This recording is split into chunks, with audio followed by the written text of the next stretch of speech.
Everyone cannot believe. What's up, skaters and skate fans? We're here for the World Skateboarding Tour, World Cup KITAKYUSHU, Japan, for Street 2025. I'm so happy to be here. My name is Alex White. Joining me is Ryan DeCenzo, Mark Churchill. So psyched to be here with you guys. Mark, what's going on here today? Well, it's finals day. We've had 188 skaters from 45 different countries, whittled down to our top 8 women and our top 8 men. And they're not only going for the podium, they're going for those all-important points today that are on offer. That's right. And Ryan, we're dealing with a new format here in this Olympic qualification phase. Can you tell us a little bit about it? Yeah, so the format is going to be 3 runs in the finals and 3 best tricks. It's going to be super important that the skaters do the hardest run they can. They got 3 chances though, so we're expecting to see big tricks and technical ability. Yeah, and some skaters that have been doing really good on this, Mark, have you noticed any standouts? Well, there's standouts in Team Japan, that's definite, but Funa Nakayama has really shown that she's adapted really well to this format. Got the win out in Rome, has got the bronze in the Tokyo Olympics, so definitely knows how to make this format very work well for her. Well, Funa is a great one. We got a chance to catch up with Funa. Check out a little bit more of the behind-the-scenes view with Funa Nakayama. でもどっちが1位とか決めれなくて、もう両方すごいことだからこそ両方極めたいなって思います。 Okay, Funa Nakayama, trick 3 of 3. Back slide! Are you kidding me? How well did she do that? 大会は今まで練習してきたことを発揮する場で、なんだろう、大会のノリだったりでいつもできないことできたりとか、そういうこともあってすごい楽しい雰囲気だなって思ってて。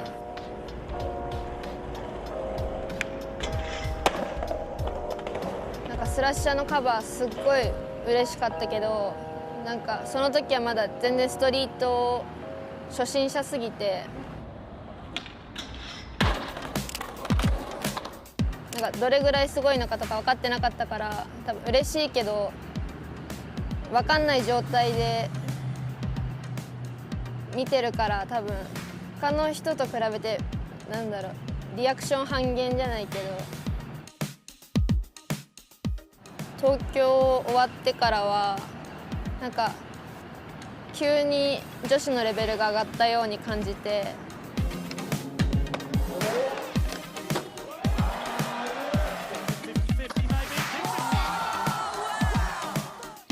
なんか回してセクション入るの当たり前だったりとか、なんか最近ではなんか例えばビッグスピンボードとかビッグスピンフリップとかフリップのフィーブル系とか、今まで男子しか見たことない技も今では女子もできるようになんなきゃいけないみたいなので、なんかレベル高すぎてちょっと怖いなと思う。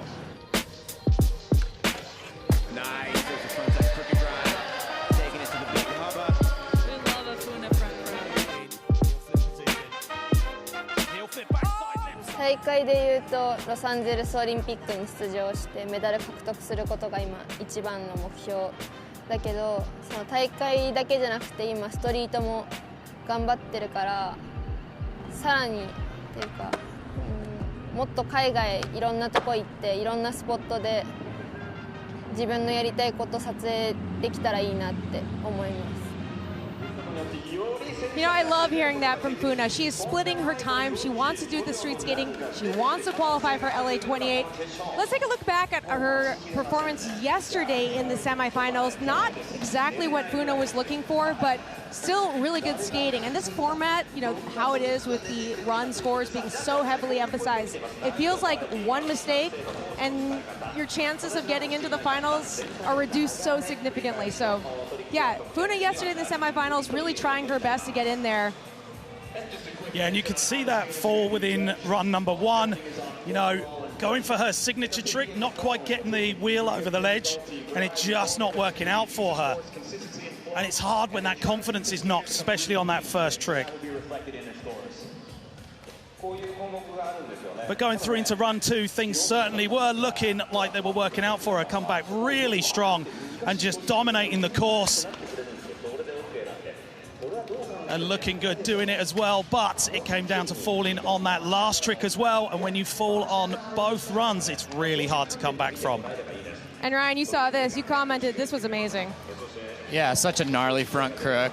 A lot of, I mean, risk, and she got rewarded for it, but just with those run scores missing, just...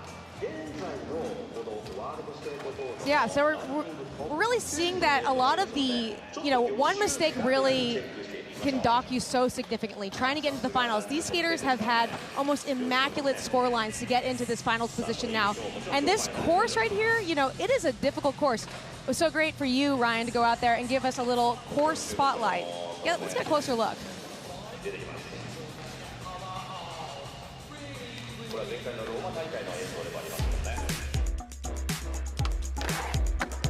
What up, everybody? Let's check out the course. We're gonna give you a preview right now. All right, let's check it out. So this course is a little bit different than usual. It's not completely linear. There's some diagonal options, which is gonna lead to a lot more creativity and flow. We're gonna see the skaters go in all kinds of different directions. So what's super cool about this course is it's actually inspired by local iconic landmarks of the area, like this brick bank, for example.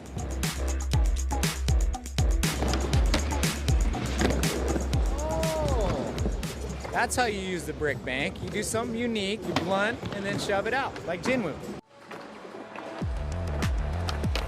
This bump to ledge is inspired by a local building along the Riverwalk. This is a unique obstacle. I've never really seen one of these before. I think it's really cool. I think this is gonna be one of the areas where a lot of the points are gonna be going down along with the big section. People are gonna have to use this section in their run to get good scores, and a lot of the singles are gonna be going down here too. We've never seen anything like this out rail. I'm expecting the judges to give high points for that. It's a deadly obstacle. This is the Wakato Bridge. It's the rainbow rail inspiration. Pretty big, sick bridge. I like bridges, and I like rainbow rails. I'm sure we're gonna see some rad tricks on it. On that note, that wraps up the course preview. Sora Shirai, hardway 270 backlip. Ryan, I didn't know you liked bridges so much. Yeah, bridges are awesome. They're got some great ones in Vancouver, and it's a nice way to get over the water instead of taking a boat. So wait, I want to talk again about this course. Ryan, what do you think the judges are looking for on a course like this? Well, they're definitely looking for use of course, hitting the big section a couple times, or our friend Big Red over there. Yeah. And a flawless run with a lot of technical ability in there, too. Speaking of flawless runs, I got a chance to catch up with the deputy head judge, JB Gillet. JB filled me in on what the judges are looking for on a more in-depth level. Let's check this out right here. Pete, from a judge's perspective, what were your thoughts when you first saw this course? I was excited because really different than the other World Skate course. Usually it's more symmetrical and a little bit smaller too, and hyped about the China banks and the bump to flat ledge, the gap to rail. So a lot of different obstacles. It's good because we're going to see different tricks, they have more options also to do their tricks. There is a lot of way to approach it. You can skate it even sideways, like going from one side to the other one. So it's good to see who can adapt to the new obstacles. What do you like to see skaters do in their run? It's not just about the big section anymore. No, it's about everything and how you link obstacles to each other. You see some people got like an intelligence of doing stuff. You're like, how did they think about this? And some other keep it more conservative, but also it can work. Like there is not only one recipe, you have a different recipe to have good scores. You yourself are like a style master skateboarder. Is there something that you prefer to see in execution? I mean, everybody's got their own preference concerning style, but I will say it's more about execution than style, because style is more subjective, you know. So what matters is the execution. Like if you do your trick clean, if you slide a long time also, because two tricks could be kind of different. If you do a little tail slide and a long tail slide, is different. So it's more the execution that really is going to count at the end. And how much does execution play in from runs to then the best trick? Are we looking at it through a harder lens in one or the other? Yeah, the best trick also, like if it's not clean, it's not going to be full score. Like I compare it to videos sometimes. Like if I film a trick for a video and I have a toe drag or like a hand touching, I don't want to use the footage. I want to refilm it. So sometimes I get this as a reference, like videos, because it's part of the culture of the videos. So I look at it like this sometimes to make the difference. JB, thank you so much. An expert opinion here too, and I love what you're coming from with the video, no toe drags. No toe drags. You know, some really valuable insight coming from Deputy Head Judge JB Gillet, and he's got a job to do, and you guys got a job to do. So I'm going to say, get up there, get in the booth. Thank you guys so much for joining me down here. Mark and Ryan are going to be holding it down with the play-by-play commentary. Women's finals are about to start in just a moment. I got a semifinal recap from women's from yesterday to show y'all, so you can check out, see all the action that went down yesterday in this awesome new format. Check out this package right here. Cut the field from 16 to 8, with Canadian newcomer Evie Pritchard dropping in first. Nerves showed, and though her second run clicked, it wasn't enough for finals. Still, a confident World Skateboarding Tour debut. Adding to the new faces in semi-finals was Czech skater Laura Zakova, also feeling the pressure. After missing her first two best trick attempts, she smartly banked a lip slide, gaining valuable experience for the future. Japan's Funa Nakayama had a tough start, but fought back in best trick with a perfect front crook. However, it wasn't enough to make finals. The only skater from Heat 1 to advance was 15-year-old Nanami Onishi, who led her heat and then watched nervously as the higher intensity Heat 2 unfolded. This heat opened with Liz Akama, whose strong run and best trick combination put her in first heading into the finals. A major final surprise, only half the field are Japanese. Joining them is China's switch specialist, Yuanling Zhu, who landed a switch frontside 50-50 on the hubba and nearly made World Skateboarding Tour history with a switch frontside nose grind. Joining her is the rapidly improving Chenxi Cui, who dialed it in with a kickflip melon down the double set and looked hungrier than ever. New to the tour and straight into finals was 14-year-old Korean Jiyul Shin, impressing us all with a front blunt shove in the trick section. A new star is born, mark our words. Yumeka Oda briefly led after a kickflip front board, but Ibuki Matsumoto stole the show, closing with a kickflip frontside 50-50 on the hubba and Big Red to end the day in style. The other non-Japanese skater through is one of the biggest talents in the field and last stop's winner, Chloe Covell. However, she'll need to step things up for the finals to challenge what's shaping up to be an Asian podium sweep. Well, the crowd is getting hyped. Women's finals is about to start. Some brand new faces coming at you here in the women's final. I'm going to send it up to the boys in the booth. Mark, Ryan, take it away from here. Thank you very much, Alex. I am super excited to see what goes on today. Yesterday was something special, wasn't it? Oh, insane skating, super high level, and I think we're going to see some leveling up even from yesterday. Yep, here we go. This is what it's looking like for our women's finals. Nanami Onishi had a nervous wait to get through to the finals yesterday, but made the cut. And Ibuki Matsumoto and Liz Akama are on top form, aren't they, Ryan? They sure are. So we've cleared the course and we're ready for our first skater, Nanami Onishi. Team Japan are absolutely on it, and they definitely want to win on home turf, that's for sure. 13 years of age and getting through to a big, big final and starting things off with a lip slide. It's so hard to be the first skater, isn't it? Yeah, you got to just shake off those nerves right away and set the bar, so you're doing a couple things. Starting the show. Yeah, for sure. Lovely backside tail slide there, getting over into the big section. We saw yesterday a lot of people starting up in that section, so good to see changing up that starting position, but you're going to need 2 hits in that section to get the big points, aren't you? I think that's probably what she's going for, and she's making her way back up there right now. Yeah, we saw that frontside nose grind and big old kickflip there. Getting back into that corner pocket. Coming in for last trick. Really well-timed run. Yes, there we go. It's a full pull for Nanami Onishi. Very, very happy, and that's going to be such a confidence booster to go through to the next run, isn't it? Yeah, and just a great way to set the bar for the start of the contest, and everyone else has to follow with the flawless run, I guess. And definitely so, as it is her very first finals here. So started things off with the frontside lip slide. I like that she started on the other side of the course, different than a lot of the other skaters out there. Yeah, she just kind of got her flow going, and then she worked her way over to the big section and still got 2 hits on it, so that's pretty good.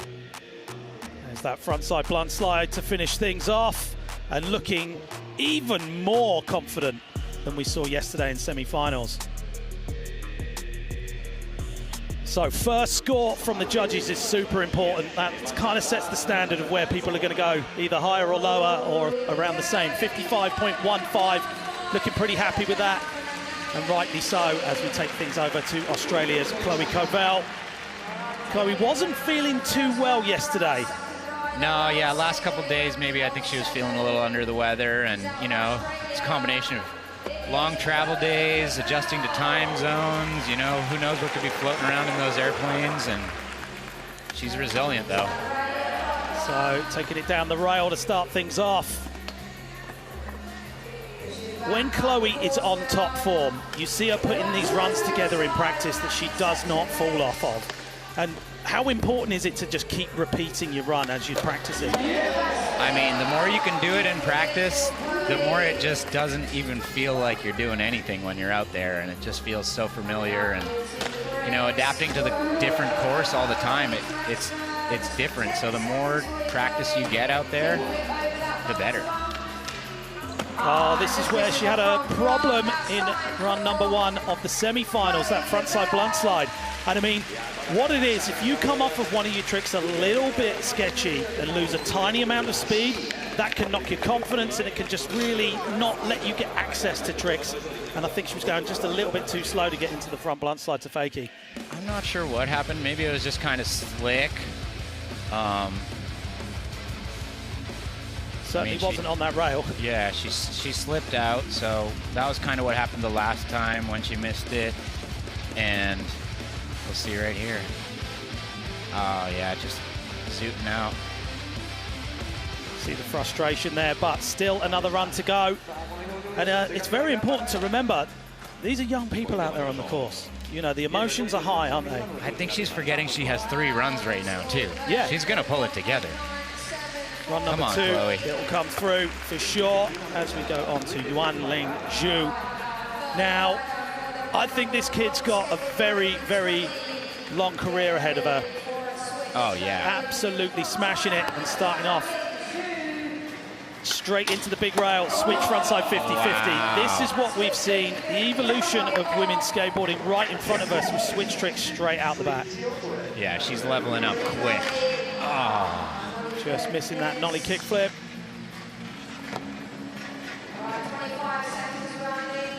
So, getting back in. And, you know, we should mention that only a couple of years ago, it was only Chloe, really, and a couple of others skating switch. And they've kind of rolled the carpet out for this new generation coming through. You know, they've set them up for it. Yeah, I think a lot of these girls were probably watching the competitions, and they were seeing Chloe and Paige doing all these switch tricks and getting rewarded for it, as they should, and they go, oh, maybe I can do that. Yeah, for sure. I mean, if you see people doing it that consistently as well, you're like, okay, and that's what always happens as the next generation comes through. They're chomping at the bit to get on with it. Yeah, learning switch is really tough, though. It's like relearning skateboarding from scratch. It's pretty, it can be frustrating. Okay, 35.89. Currently Nanami in the lead. Only full run. As we take it over to Jiyul Shin. Best score of a 90. That tells you just how good she is. Coming straight in towards the big red handrail. Blunt slide to start it off. That seems like a popular move today. Yeah, she just held on to that one. Taking it all the way across, liking that line, carving over into the kickflip backside lip slide. Made that look real easy. Popping over that wedge gap up onto the rail with the frontside feeble. This is shaping up to be a really good run so far.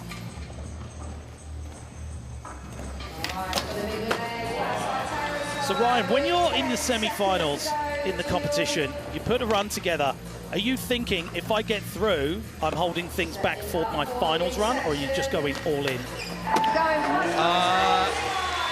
You gotta make the run, so you're definitely trying to get the highest, most difficult run you can do, kind of like first try, consistent-wise. But, you know, in the finals here, they'll be able to step it up because they have those 3 runs. Yeah, it's really getting the best out of everyone. You can, you know, have 2 throwaway runs, and as long as you get 1 done, we're only taking 1 score from that section through. And I think a smart strategy is like get that same run from the semifinals or whatever feels comfortable that you know you can do, and then you might have 2 tries to just go crazy and really set yourself up for the single tricks. So Jiyul getting that full run, 62.12, and jumping up into the lead after run number 1. Good to see her get that frontside tail slide coming out forward that she had problems with yesterday. Looking much more comfortable as we move on to China's Chenxi Cui. 15 years of age, and dropping in switch as well. Switch frontside lip slide to start things off. Oh, I love that start of the line, man. That is awesome. 2 back-to-back tricks, really quick, rolling back in, getting a powerful push in. There it is, so consistent on the kickflip melon. And it's so good to have features like that. You were saying about, you know, that's really nice to see in the design, to be able to have something to launch over and still keep your speed. Yeah, launching and keeping your speed. You get some good air time, and I mean, it's a tough obstacle to be floating up in the air, flipping your board especially. So coming off that backside kickflip, back into the big red rail with the frontside feeble, but you could see her body language then really upset to not make that full run. And as we mentioned before, it's going to take a full run to take it up onto the podium, isn't it? It will take a full run to make that top 3, but she's got 2 more, so I'm sure she can get it together. Very well versed in competition skateboarding, even at such a young age, but what a way to start the run. Switch frontside lip slide. Solid. She held on to that for a little while as well. She's got a great melon grab, that's for sure. And that's where the run fell to pieces there with the kickflip backside lip slide. First trick I saw her do today was that, and it was perfect. So maybe a bit of first run nerves coming into play, because that is a thing, isn't it? Yeah, definitely first run nerves are a thing. You try to kind of get the shakes out after you get the first one, and she's jumped into 3rd place with that 44.62 as we go back to Team Japan and Yumeka Oda. Yumeka's looking on top form this weekend, and starting off with a kickflip frontside board slide that well is definitely backing me up on that. Yeah, so textbook on that one. Solid kickflip off that gap. Frontside blunt slide. And the crooked grind. I had a little skate around the course this morning, and I did notice that it is very fast. It's super fast course, and so you can keep your speed through it, and it looks good skateboarding fast, so the judges appreciate that. Yeah, and you've got a slightly longer course as well, so the timing comes into play, but this is looking very, very well timed on the buzzer on that. And we've got to remember, Yumeka won last time we were out here in Japan as well. She knows what she's doing. I'm pretty sure she has an upgrade for that same line, so I'm looking forward to seeing that in the next one, and hopefully she gets rewarded for that flawless run right here too. Well, we've seen it before when people don't get that full score on the board, and to be able to get onto that podium with just the trick section is so, so difficult. And everyone who's getting a full pull right now is going to be very, very comfortable as we take things through. But solid run there for Yumeka. And ending it with that styling frontside feeble grind. Nice and dipped. Perfectly locked. Great execution. I mean, from being on the course and having a little wander around, the rail, you know, you get lulled into a false sense of security that it's not big. It really is big. Wow, 70.79 coming through, and the hubber ledge, but the big brown out ledge is scary, isn't it? The out rail, yeah. The big brown out rail is definitely deadly. We're not seeing too many of the girls hitting that. Someone who's been hitting some of the biggest obstacles is definitely our next skater, Ibuki Matsumoto. And I think we're just about to see that right now on cue. Frontside nose grind. It's not just the trick. Yeah, it's absolutely amazing, but it's the way she does it. The way she does it, she's got the shirt matching the red. I like it. She's on fire. All about that color coordination. Yeah. This is looking like a very special run. Hustling to get round across to the midsection of the course. Out to the big frontside 50-50, back 780 out on the other side. You see her coming out like, yeah, that was the best one I think I've done. And coming back in, you see that focus. Oh, no way! I thought she fell twice on that. She held on. That was special. So, so good. Kickflip 50-50 to end off that run. This is possibly going to be one of the highest scores we've seen over the weekend. Yeah, and we'll see. I mean, I'm not sure if she locked her trucks in perfectly on the kickflip back 50, so hopefully we'll get a replay of that, and the judges will be paying attention. Hopefully they had their binoculars out for that one. That's the way to start it off, that matching frontside nose grind on Big Red. Solid kickflip. Look at the catch on that. And it's the way she lands like, oh, that was easy. But then again, I think it is easy for her. She's that good. She has a really good kickflip, and she's, you know, she's making use of it. That one, she almost could have gone over to the other side on accident. That would have been a little hectic, but perfect balance here. Yeah, nearly taking that 50-50 out onto the stands. As far as you could go on that one. Yeah. And this is the ender. Kickflip 50-50, nearly landing primo, but I think that stayed in, right? I think it was in. So if it wasn't, that front truck's come off, how do the judges go on that? Are they just going to say it's a kickflip ride along? They would dock it a little bit, but they would still give some points for flipping onto the big obstacle. You know what I mean? They definitely did for that one, and our new leader is Ibuki Matsumoto, 72.34, and really setting the bar for the rest of the field.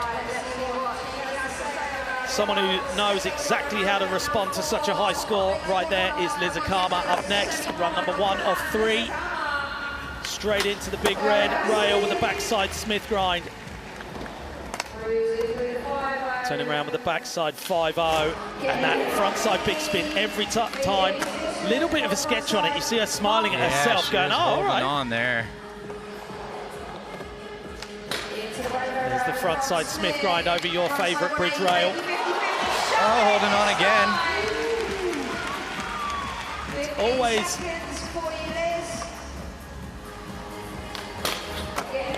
the barley grind, 180 out. You know what? As long as you're staying on, you know, you just got to hold on. Get that full run. And shake off those first run nerves. There's a lovely frontside 180 fakie nose grind, Ed T style on that one. Yeah, that's such a gnarly trick to end your run with, and just to be doing at all on that thing. So those little bits of sketchy landings, they could be tidied up, but she's going to get a good idea of what that score is going to come in for, and know that it's going to only improve if they're done better. Yeah, and she might just have some upgrades. We saw her trying to do, I think, a shove it out. Oh, no, she did the shove it out that time. Whoa, so, she did well to hold on there, some core strength. See that frontside 180. Fakey 50-50, switch, shove it out. Yeah, so she might just try to clean that up for the next runs. We'll have to see. But will be scored for the full run. And use of course as well. Got all the way around the course. And did it on that frontside 180 nose grind. That was a great line. She used the whole course, hit the big rail twice, and she's going to get rewarded. 67.97. She looked really surprised then. Oh, okay, cool. She's like, oh, even with my sketchiness? So it can only get better for Liz there as we take it back to the top of the heat. And second runs. Nanami Onishi up first again. Looking to improve on that 55.15. Starting off the same run so far. The lip slide. Taking it front side over that gap. Loving that she's using that step up. There is a gap just in front of there, making it a little bit harder to get up onto the back of that wall. We've asked this question several times. Solid frontside nose grind. What is it about Team Japan that kind of makes them so dominant in competition? Well, it's just the fact that there are so many good skaters in Japan that are all fighting for those top 3 spots to make it to the Olympics. And I mean, it's going to come down to skating as well as you can consistently, not getting injured, and showing up and putting it all together. So, and staying on like that. And staying on, holding on. No matter what. She looks super stoked to ride away from that one. And I mean, it's got to be said, you get all the way around the course. It's like running a marathon in 45 seconds. You come down to that last trick, your legs are shaking, aren't they? Yeah, you'll get jello legs for the last tricks, and usually the last tricks are the scary ones, and so it's just a whole mess of stuff going on. So slight improvement there, 55.68. Staying in that 5th place position. Now, Chloe needs to shake off that first run problem, doesn't she, right now? Yeah, I think she was a little upset that she missed her last trick, and you know, it's always disappointing when you've done so well all the way through, and it's just like, why did it slip out? Front side feeble to start things off. All the style for every mile right there on that one. So you're getting in that push, step up to backside tail slide. Chloe's got access to some of the hardest tricks available, certainly in women's and men's skateboarding. She can do the flips out, the flips in as well, and shines both in the trick section and in the run section. And that is so important, isn't it? To be able to skate both ways and improve it. And this format has really pushed all the skaters to do that. Yeah, she's got the full package. She's got the single tricks. She's got smooth lines usually. And she's a street skater too, so that's an extra bonus in my book. So she's got one last time to get it done. Similar as we saw in semi-finals, right? Yeah. Get it all done on the last try. Yeah, she's got the pressure on for sure. She changed the front blunt to a kickflip front board at the end there and just missed that one, so. But we've seen Chloe in this position before, where she's actually just taken a breath and got it done when it's needed to be done. You know, it's all about that composure and just letting it go. You were saying, you know, that didn't happen, I'm moving on. Yeah, you gotta have the reset button, mental reset button. Yuanling Zhu back in, switch frontside 50-50 to start things off. How can you look that comfortable on that trick? I don't know, that is amazing. I'm super impressed at the girls that are doing these switch tricks, nollie flip up right there, like.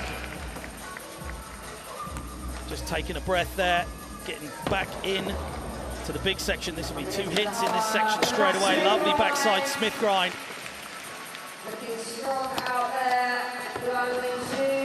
And we really are watching real-time progression of women's skateboarding right in front of us right now. I never thought I'd be calling some of these tricks. Oh no, I couldn't believe some of the stuff that they were trying for their best trick section yesterday. And getting a full run there. I think that one was right on the buzzer. We'll have to wait for confirmation, but if she did, it's still a full pull and definitely what is needed, and just bolstering that score she's got already. Getting rid of it, 35 and change. Yeah, that's going to be a solid improvement, and then she's got one more run to just shoot for the moon. It is so hard to make a switch 50-50, especially down a round handrail, look normal. That just shows how well she's got that trick. Yeah, and that's going to play to her advantage in the future. She's probably going to learn more switch tricks, and have like nice style while doing it, not looking weird like she's going backwards. And we may well see some NBDs that we've never seen in the competition before in switch today. I'm pretty sure we are, and I can't wait for that, honestly. 55.75, and it was just in time, that last trick, and that sees her sitting now in that 5th place as we go back to Jiyul Shin. See her just concentrating and going through the tricks with her hands and in her eyes. Is that something that you do, Ryan, before you start a trick? Yeah, sometimes I'll close my eyes and kind of visualize, wow, that was an amazing way to start your line. Well, it certainly helped for her. Frontside, blunt slide, shove it. And it's sprinkling that little something extra, a little bit of glitter on the end of the trick. And with a kickflip backside lip slide, this is looking very, very good so far. Coming in towards that step-up rail, frontside feeble, that was fully dipped over as well. Yeah, this is her step-up run for sure, and she's going for it. It's awesome to see. Backside tail slide, coming down to this last trick. Sprinting over, 5 seconds on the clock. It's gonna be tight. Frontside tail slide, taking it to fakie. There's the variation, showing that she is in full control of what she's doing on the course right now. Love to see that. That was an awesome run.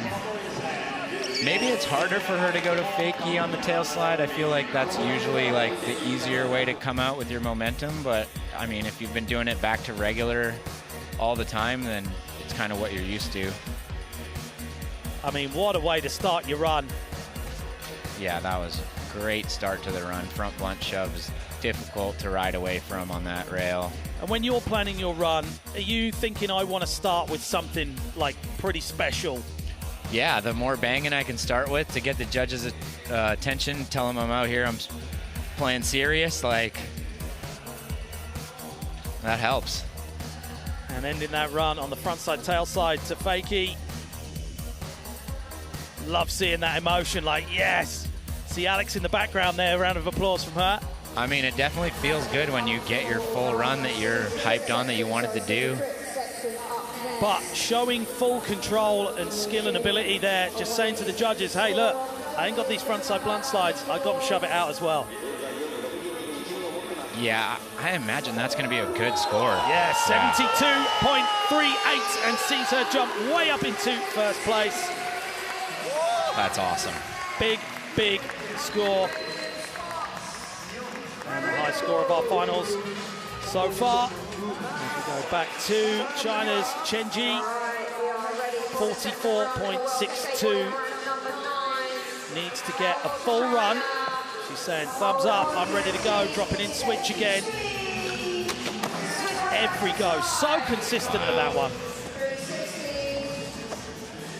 I know they're building loads of new parks in China at the moment. They've got some great coaches over there. And they're really concentrating on bringing that next generation of skaters through. Chenxi being one of them.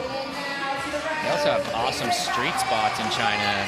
I would love to see this girl film a street part. Yeah, Switch lip a rail out there for me. Come on, yeah. Let's do this. How important is it to still be getting out in those streets? I mean, it's for the culture, you know? Like, that's where skateboarding was born, and you're never going to be able to stop us. There's always going to be somewhere we're going to find to skate out there in the streets, whether it's under the dirtiest bridge or in front of the building on a Sunday. That is so true.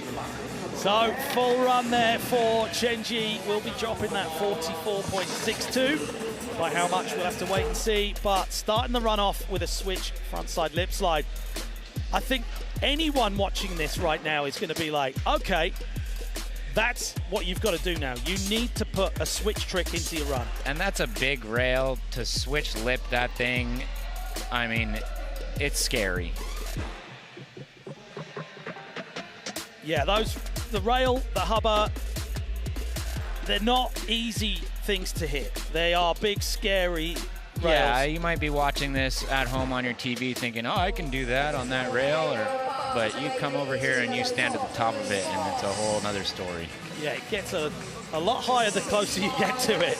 Sure does. 65.67, dropping that 44.62. Be interesting to where she goes in run number 3. Has she got more gas in the tank for that? Yeah, we'll have to see.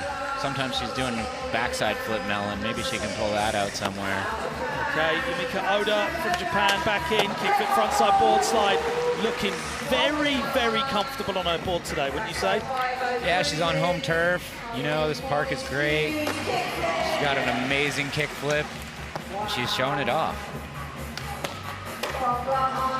See that pump out of the frontside blunt slide, getting the speed to get back up to that quarter pipe and come back in. A little bit of a trick miss there, maybe. Yeah, she rolled past that ledge where she was doing the crooked grind, and I saw her doing crook nollie flip in practice. So I kind of thought she was going to give that to us, but she might have something big for the finish. Oh, yes, she has. Overturning that backside nose grind down the rail right there. That's a big finish. Yeah, but missing that crooked grind, I think the score won't quite be there. Yeah, I don't know why she just rolled past that crooked grind. Maybe there was, didn't have enough speed or... But sometimes things aren't right in your head. It's a mind game, You're skateboarding. going at the wrong angle. There's the kickflip, frontside board slide. It's really tough. You're making a lot of split-second decisions out there on the course, under pressure. Kickflip 50-50, front truck coming off, but holding on to it. Yeah, it's a contest make. They'll dock her a little bit for having the front truck unlocked for a sec, but hopefully not too bad, because I want to see her get rewarded for that nice back over crook there at the end. Oh, the pinch in the pocket of the nose there.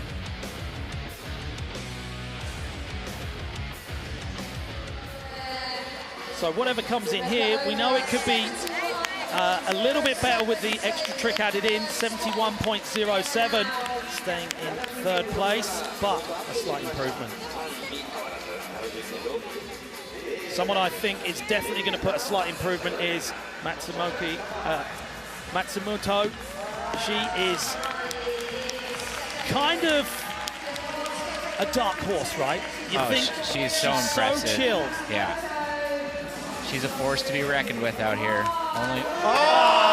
Starting the run with a single trick we saw from yesterday.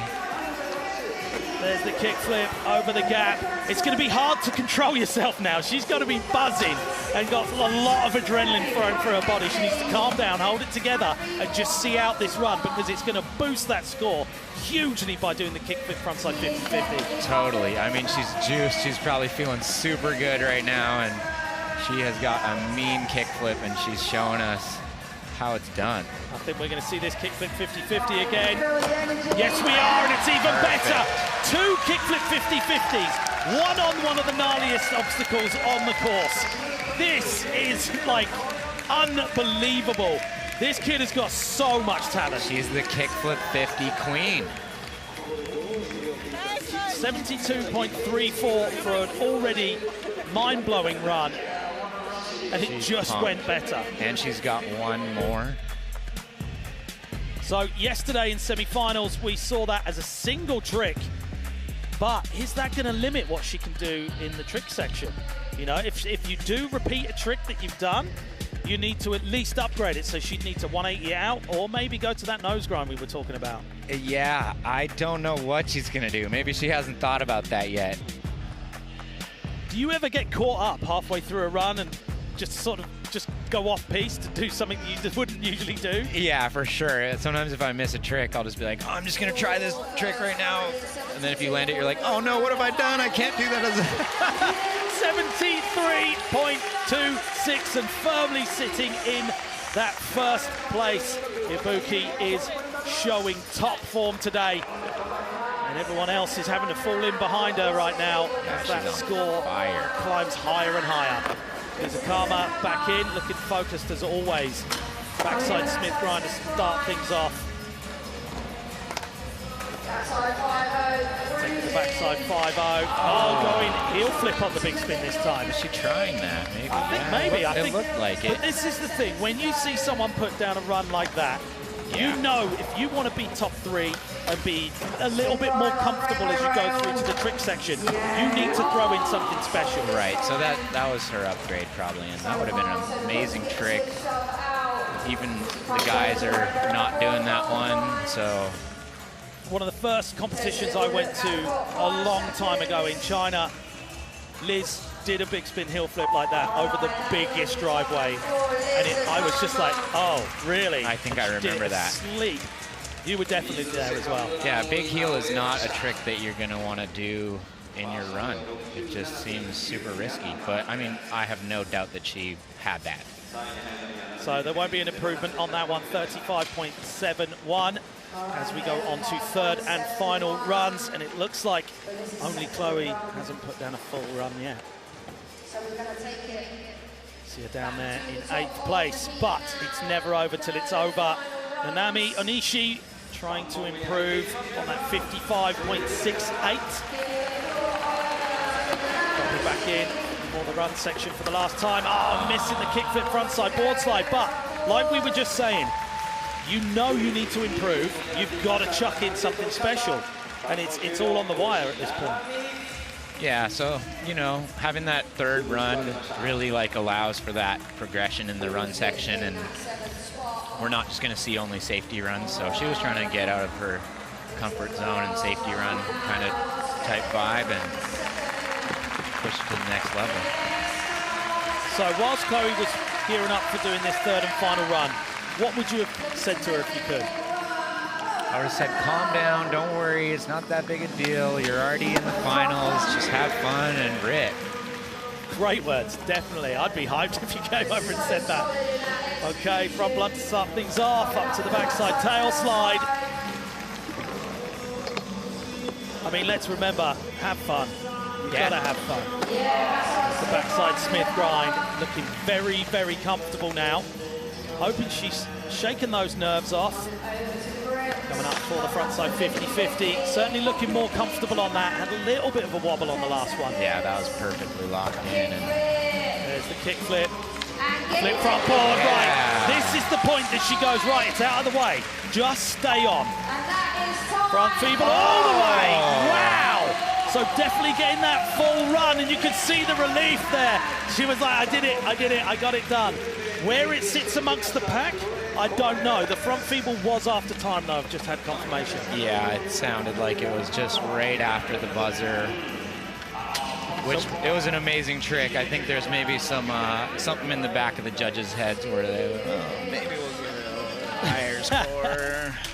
So it started off with the frontside blunt slide.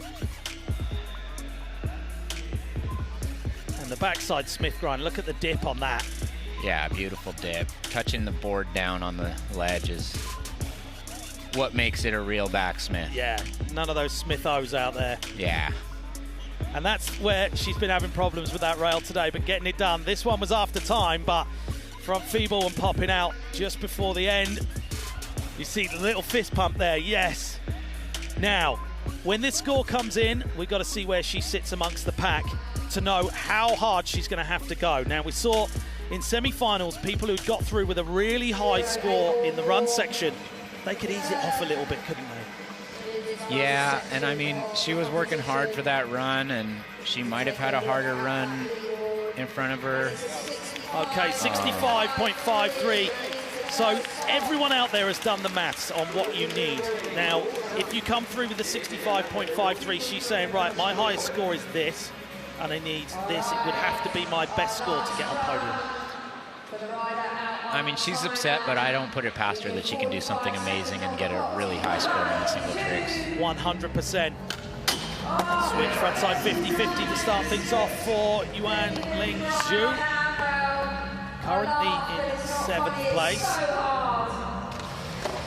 There's that nollie flip every go. Really good catch on that.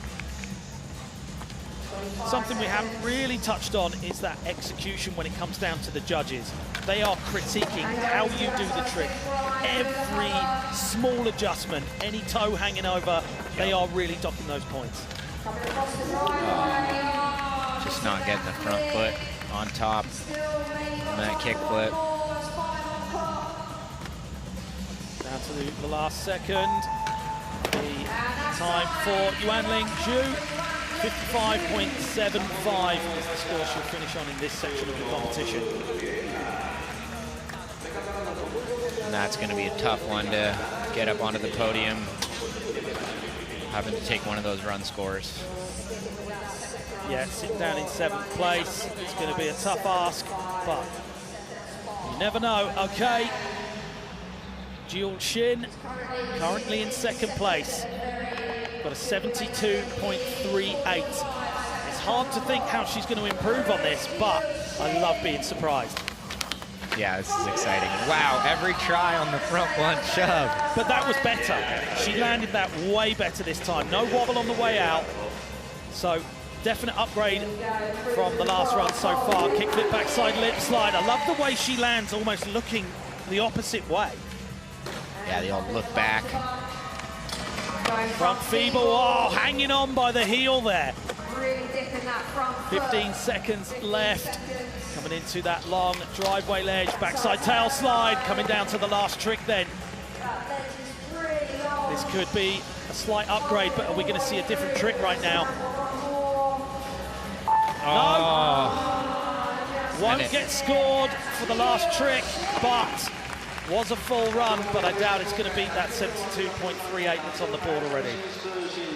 Did she know that the time was getting close, or I don't know? Well, I think that anticipation of the buzzer going off can be too much sometimes. Oh yeah, sometimes the buzzer going off scares you while you're skating. You're like, oh, what's going on? And then you just slam. Yeah.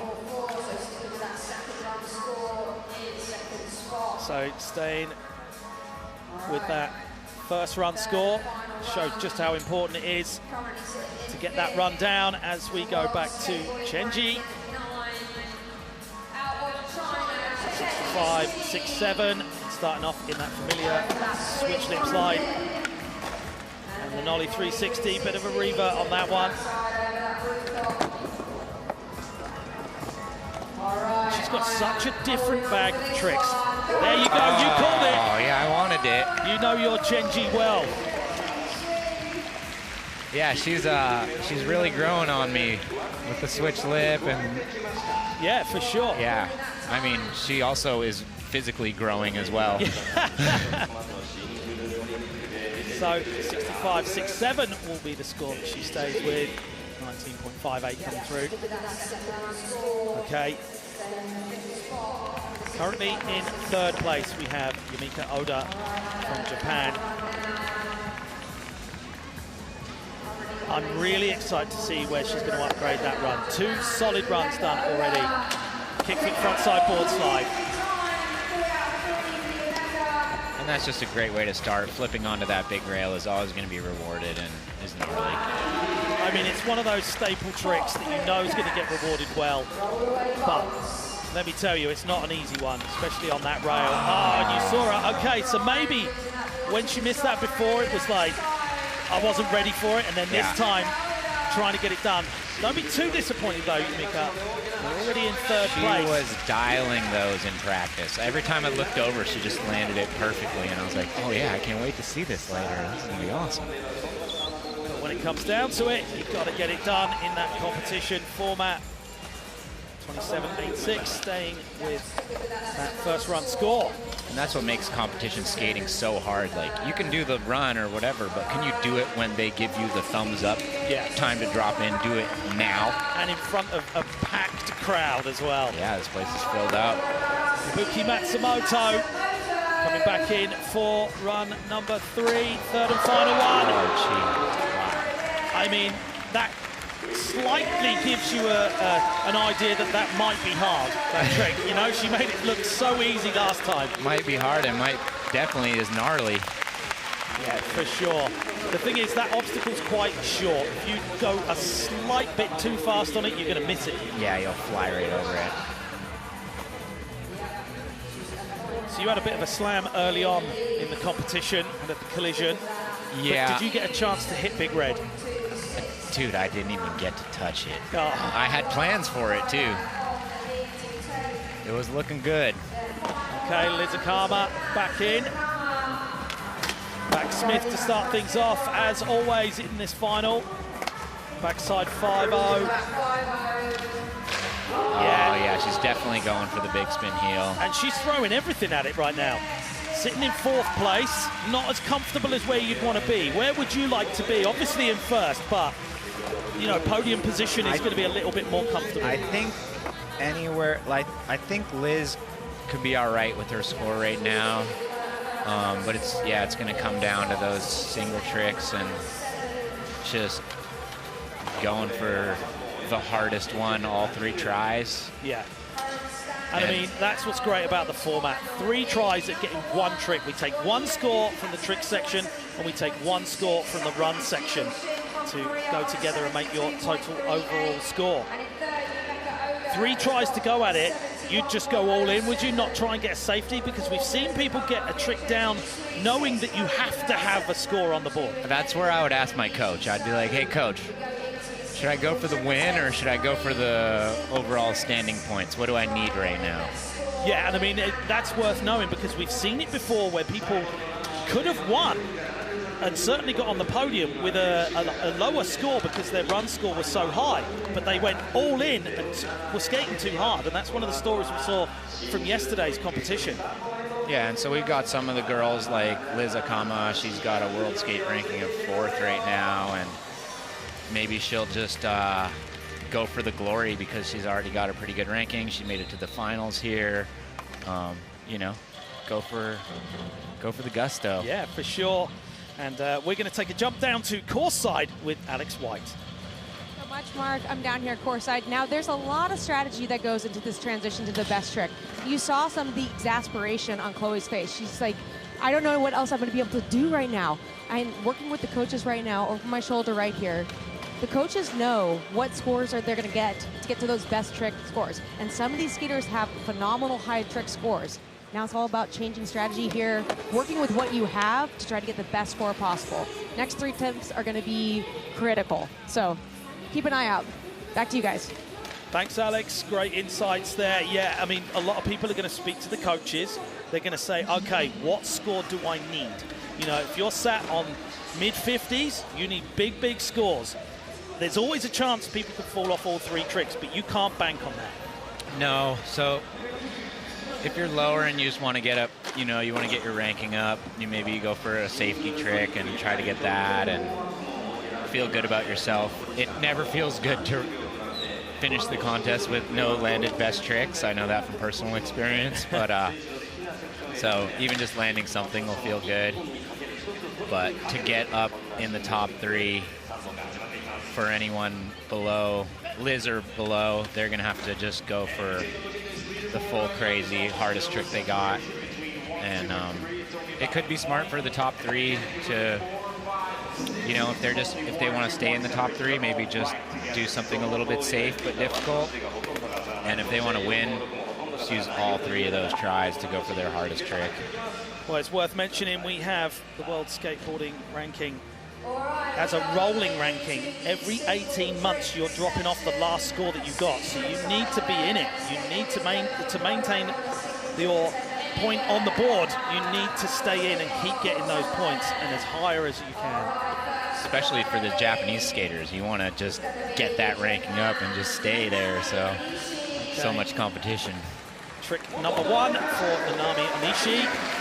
Straight into the handrail, backside 50-50, kickflip out. We were having a chat earlier and we saw her do the backside 50-50, ollieing really powerfully out of it, and we said, oh, it's on today. Yeah, she ollied huge out of a back 50 in practice, and we're like, oh, we know what she's doing, but usually you see people doing frontside 50-50 kickflip out. Back 50 kickflip out is, I think it's unique, and I love it. I think it'll get really well rewarded as well by the judges because they know that. Yeah. Okay, Chloe Covell. What I'd like to see Chloe do now is get a trick first go and just shake it all off and be like, okay, it's all good. Okay, front blunt slide, big spin out. I might be wrong, but I don't think I've seen that before. I don't think she's going for, that's not safe at all. She's, yeah, I haven't seen that in competition either.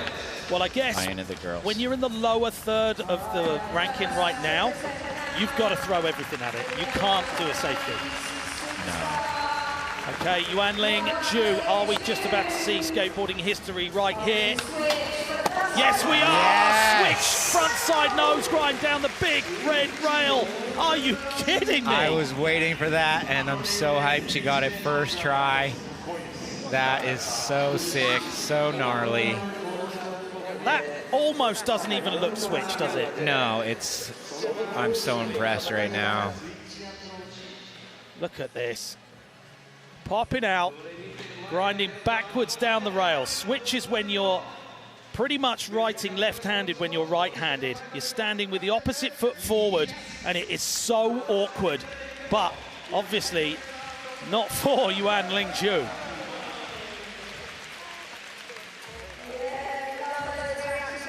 This is going to be a huge score. Surely it's got to be. I don't even know how you can learn that at 14 years old. I'm mind blown right now. Yeah, I think that's got a high slam ratio on it, hasn't it, to learn it? Oh, yeah. I mean, I've done that trick and... Oh, 87.40. And rightly shut so, that puts Yuanling Zhu in first place with 143.15 points. Jiyul Shin staring down the course then, looking very focused. See her visualizing something there with her hands. It's going to involve a flip. Kickflip frontside board slide, solid landing on that. That was perfect. So with Jiyul in third place, I think she's playing the game there. That was saying, smart, okay, yeah. I'm just going to get this. I know what kind of score from looking at the history of the judging. It's going to be within this region, and that's going to sit me very comfortably near the podium. That flipped so fast, too. Well, when you've got a really good flick on the front foot like that, you see it just catching the nose of the board. You could be a little bit more accurate, can't you, and get it into slides and grinds. 82.46, 154.84 on the board. They're staring at each other. You did it. There you go. How's she not jumping around crazy right now? Just saying, I think she looked confused. Chenxi Cui, I have no idea what we're going to see. Nothing. Not a clue. Kickflip back lip. Okay. Sora going towards the rail in practice. We know she's got a good kickflip 5-0 as well, but going for the kickflip backside lip slide, knowing that that will get a solid score, just as the kickflip front board did. Yumeka Oda Trick 1 of 3, 71.07 on the board. Really good score. Kickflip front feeble. We've seen it before. That is a big, big trick. And that looked really close, didn't it? Yeah, and that trick's so precise. You're shooting for a small little spot on your truck with the kickflip on. It's comparable to throwing a double bullseye in darts. Ibuki Matsumoto feeling DJ Redbeard's tunes, I think. Yeah, she is. As is everyone, always. Okay, here we go. Trick 1 of 3. Kickflip backside lip slide. Wow. Yeah, she landed that halfway down the rail. You can see she was like, yeah, I got this. And just showing again that kickflip power and precision that she has. She can manipulate her kickflip front side, back side. I think if anybody's going to do a kickflip front lip out of these girls, it might be her. I want to see it one day. It certainly looks like like could be the next comp, could be anything. Later today. I mean, 13 years of age as well. That's unreal. So good to see. And I love that she's just reeling them off. She's like, hey, that's one of 3 tricks I'm going to do today. 84.66. And that sees her now the new leader with 157.92 points. Liz Akama is definitely going to have something to say about that, though. Dropping in for trick 1 of 3. There's the barley grind, back to forward. We know she's got that on lock. Yeah, and she's playing smart. She wants to get that feeling of not having any miss, like having 2 scores. Well, you've seen their coach writing down every score, not just of Team Japan, but for everyone.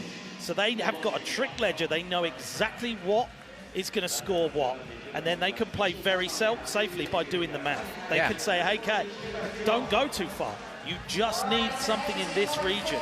Yeah, and that's smart. Got her into third for now, and see if that sticks. 80.49. Total points of 148.46.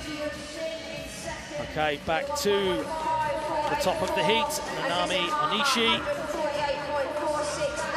No score in the trick section yet. Still got 2 attempts left. See her visualizing that trick. It's a big ask with a 55.68 from the run section. I need a huge score at this part of the competition, and the crowd really getting behind her now. Big round of applause.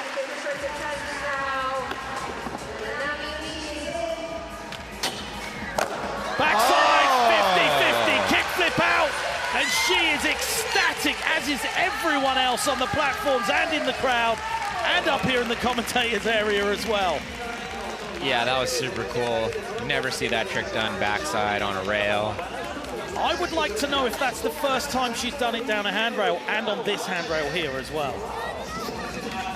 I mean, she seems super excited. Could be. There seems not enough time to be able to flip it out, and it only just comes round. Wow. Bit of a backside shifty landing, but held on. Yeah. I love her her expression afterwards, and she's glowing. So, cross pinch on that, or cross lock, and then the kick flip out. And as you said before, most people will do that trick frontside. Right. You know, it is kind of a frontside trick, but doing it backside, it's going to really stand her apart. An 88.91 coming through. That sees her jump up massively into 4th place with 144.59. Wow, what a score. Yeah, that was awesome. That is the highest single trick score of the competition as well. Oh, really? Okay. Okay, Chloe Covell, someone who definitely knows how to get the highest score in a competition. See her visualizing that trick one more time before dropping in. And I mean, a 92.40 for first. Oh, wow, both feet on and fully sending her board there. But that's going to be a confidence boost, getting closer and closer each try, but it's going to come down to that third and final try for her. Yeah, and that's a really hard trick to ride away from. So much can go wrong. There's a lot of moving parts. She almost had that, though. Moving on to Yuanling. Trick 2 of 3. Already got an 87.40. Sometimes when you go for something like that and you're reaching too far, that's when you just misflick, you know? You end up leaving the board behind. Like it feels like it's too high and too far away out there, and your body goes out there and your foot goes out there and the board just doesn't come with. Well, riding up towards that hubber earlier, it certainly is pretty big, so you're thinking it's a huge obstacle. Jiyul Shin back in. 72.38 to improve. Kickflip, backside, tail side, shove. Didn't expect that. I thought we'd see the kickflip, backside, tail slide. Saw her practicing it earlier, but not the shove. Yeah, getting techie out there. I mean, I don't think that will ever be a basic trick, will it? No. It's been around for so long, and it looks amazing every time. Yeah, that's a classic move. First time I've ever seen a girl do it, that's for sure. So kick flipping the board, landing in the backside tail slide, and the shove it out. They might dock her a little tiny bit for not making it all the way back into the other bank smoothly, but I think it'll still be a good score. 73.03. That sees her in second place with 154.84. Happy with that one. Certainly looking good for Jiyul. As we take it over to Chenxi. 65.67 needs to get a big score. He needs to make this one. Slipping off so there. Close. I mean, when you're flipping into any trick and the board leaves your feet, there's so much risk, but you're waiting for that board to come round, sliding down the rail backwards, and you've got to get those shoulders back round and lean forward. There's so much going on. All right, I think we're going to see another of this kickflip frontside feeble grind attempt. I would really like to see this again. Oh, I got what I wanted. Kickflip frontside feeble, but done that well. I can't wait for this replay because we're going to see a long grind after flipping into this. Yeah, and that's an amazing trick. It's gnarly on that rail. It's precision. Well, like you said, you're aiming for a very small spot on your trucks there. You've got to get your front foot out of the way of the rail as well. Yeah, and you got to get your back foot right in that pocket on the tail, otherwise it'll just drop down. And if you have it too far back on the tail, then it'll just shoot out, so. And I mean, this is going to be a big one, but it is the highest score so far, 89.22. Wow! And that sees Yumeka Oda out in first place, 160.29 on the board, and rightly so. That was a huge trick. This is, you're seeing that leaderboard just popping up and down now. Yeah, and here goes Matsumoto. She just saw that go down and is getting fired up. It's an 87.04. She certainly got it. Coming into Big Red. And I think she was going. Did she go for nose grind right there? Kickflip nose grind. I just want to shout down, one more, let's see it. Yeah, right. That would be one of the biggest tricks all weekend. Oh yeah, she was. Wow, I think I heard Braden did that in practice. So we got some of the girls doing the guys' tricks now. Keeping up with Braden is a big ask, isn't it? Regardless. Sure is. Okay, Liz needs a huge score here. Oh, was going front feeble, front side 180 out. Yeah, that is a gnarly trick. That would have been big. Yeah, that's amazing. Just not much time to set up. Yeah, and just didn't lock the wheel over on the right side. Slipped into front board. But we've seen her do that previous contest super well. Yeah, seen it out in Rome. You got a longer rail there, a bit easier to get onto it, but she did it on a really steep rail in Dubai, actually. Yeah, you're right. Okay, Nanami Onishi, third and final trick attempt. Back to the top of the heat, currently in 5th place. Oh, was she going flip out? She was going flip out. She was going flip out. Wow. Oh, man, I can't believe this. I think if she flipped out, I'd have flipped out as well. I can't wait for the next contest. This is crazy. That is unbelievable. I mean, you're getting a little insight at home right now of what is the shape of things to come and what you're in for as we progress with our skateboarding competitions. This is real-time evolution of women's skateboarding right here. We are seeing tricks we have never seen before. And right now, Chloe Covell is asking for the crowd to get behind her. Third and final trick attempt. Oh! Wow! Frontside blunt slide, big spin out, and did it absolutely perfect.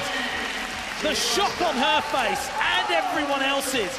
And this is what Chloe does. Comes down to that last chance and gets it done. What is going on right now? I'm getting goosebumps on my whole body. These tricks that these girls are doing are unbelievable. How do you think she feels right now? She definitely feels good. I bet she wishes she didn't miss that front feeble being in time on the run score. But you know what? Riding away from that, that'll make your whole weekend. Yeah, for sure. And doing it that well. Barely much of a slide round on that landing. Yeah, and now she knows she can do that. That's going to be something we're going to see more often. 100%. Look at that. Whoa!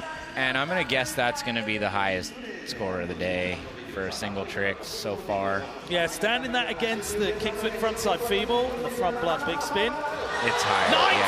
90.07, and that sees a miraculous jump from way down the leaderboard up into podium position in third with 155.60. Wow, Chloe, you are so good. She's just amazing. It's just, wow. And imagine if she had that run score, it would be like, oh yeah, first place. Yeah, no question. It just reiterates again just how important that run score is.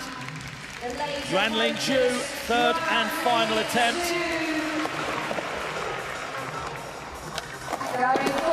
Kickflip 5-0 maybe, just missing the back truck.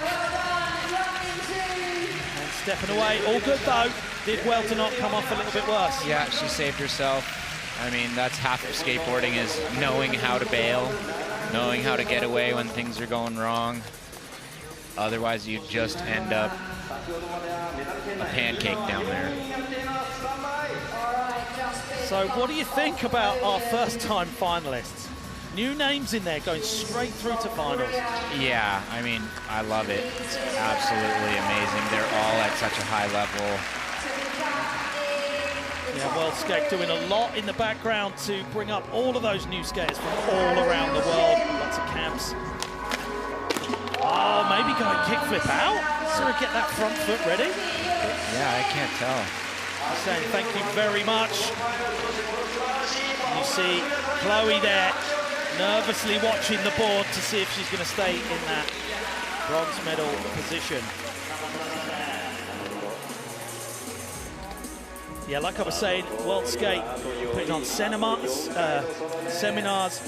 all around the world, getting everyone into the coaching, getting everyone into the judging and the skateboarding, and giving equal opportunities to everyone to come out here and shred, which is amazing for us. So, Chenxi would need a huge score right now to bump Chloe out of third. Kickflip backside lip slide, stepping away. Oh, such a shame. But I bet you Chloe is feeling very relieved right now. But there's still Liz. Yeah. And our current leader looking very comfortable so far. It's never over till it's over. She's asking for everyone to bring that noise. And you can't help but feel it and feed off of it. Oh! Kick flipping onto a single round rail is absolutely petrifying. Yeah, I would guess she was going for a kickflip back Smith right there. But hard to tell. Things went a little wrong. Glad she saved herself. Bit of a hipper. I mean, you're going to be very familiar with hippers to take skateboarding to that level, aren't you? For sure. Okay, Ibuki Matsumoto has already done enough to blow everyone's minds out there, but still wants more, and I want to see it. I need to see this. I need to. Okay, going in towards Big Red, color coordinated. No way! Kickflip, frontside nose grind. There was no touch on that. Perfect execution. Can you believe it? I can't believe it, bro. That was insane. Wow. What is happening right now? This is the craziest women's final I have ever seen in my entire life. It really was. Yumeka had a huge score for the kickflip frontside feeble grind. Is that kickflip frontside nose grind going to take that away? I think so, yeah. If I was a judge, I would give her a 94 or something for that. That was unbelievable. Look how well she did it. So good. Look at that, no touch. Oh. Clears the landing by about 6 foot. Wow. Balanced it and the whole deal. If you're going to do it, that's the perfect way to do it, and the judges are going to be very knowledgeable of that. How is this possible at age 13 that you can kickflip front nose grind that spot? Yeah, of all of the things, that. Wow. See Chloe getting in there and giving her a big hug. See those emotions coming out, and rightly so. That is a trick of a lifetime right there. Yeah, I think she's just can't even believe her own self right now, you know? Everyone has got their eyes locked on that scoreboard, waiting for this third and final trick to come through for Ibuki Matsumoto. Oh, Yumeka or Ibuki is going to be going onto that first spot. Here it comes, 87.25, and it sees Ibuki Matsumoto taking that lead from Yumeka Oda by only a few hundredths of a score.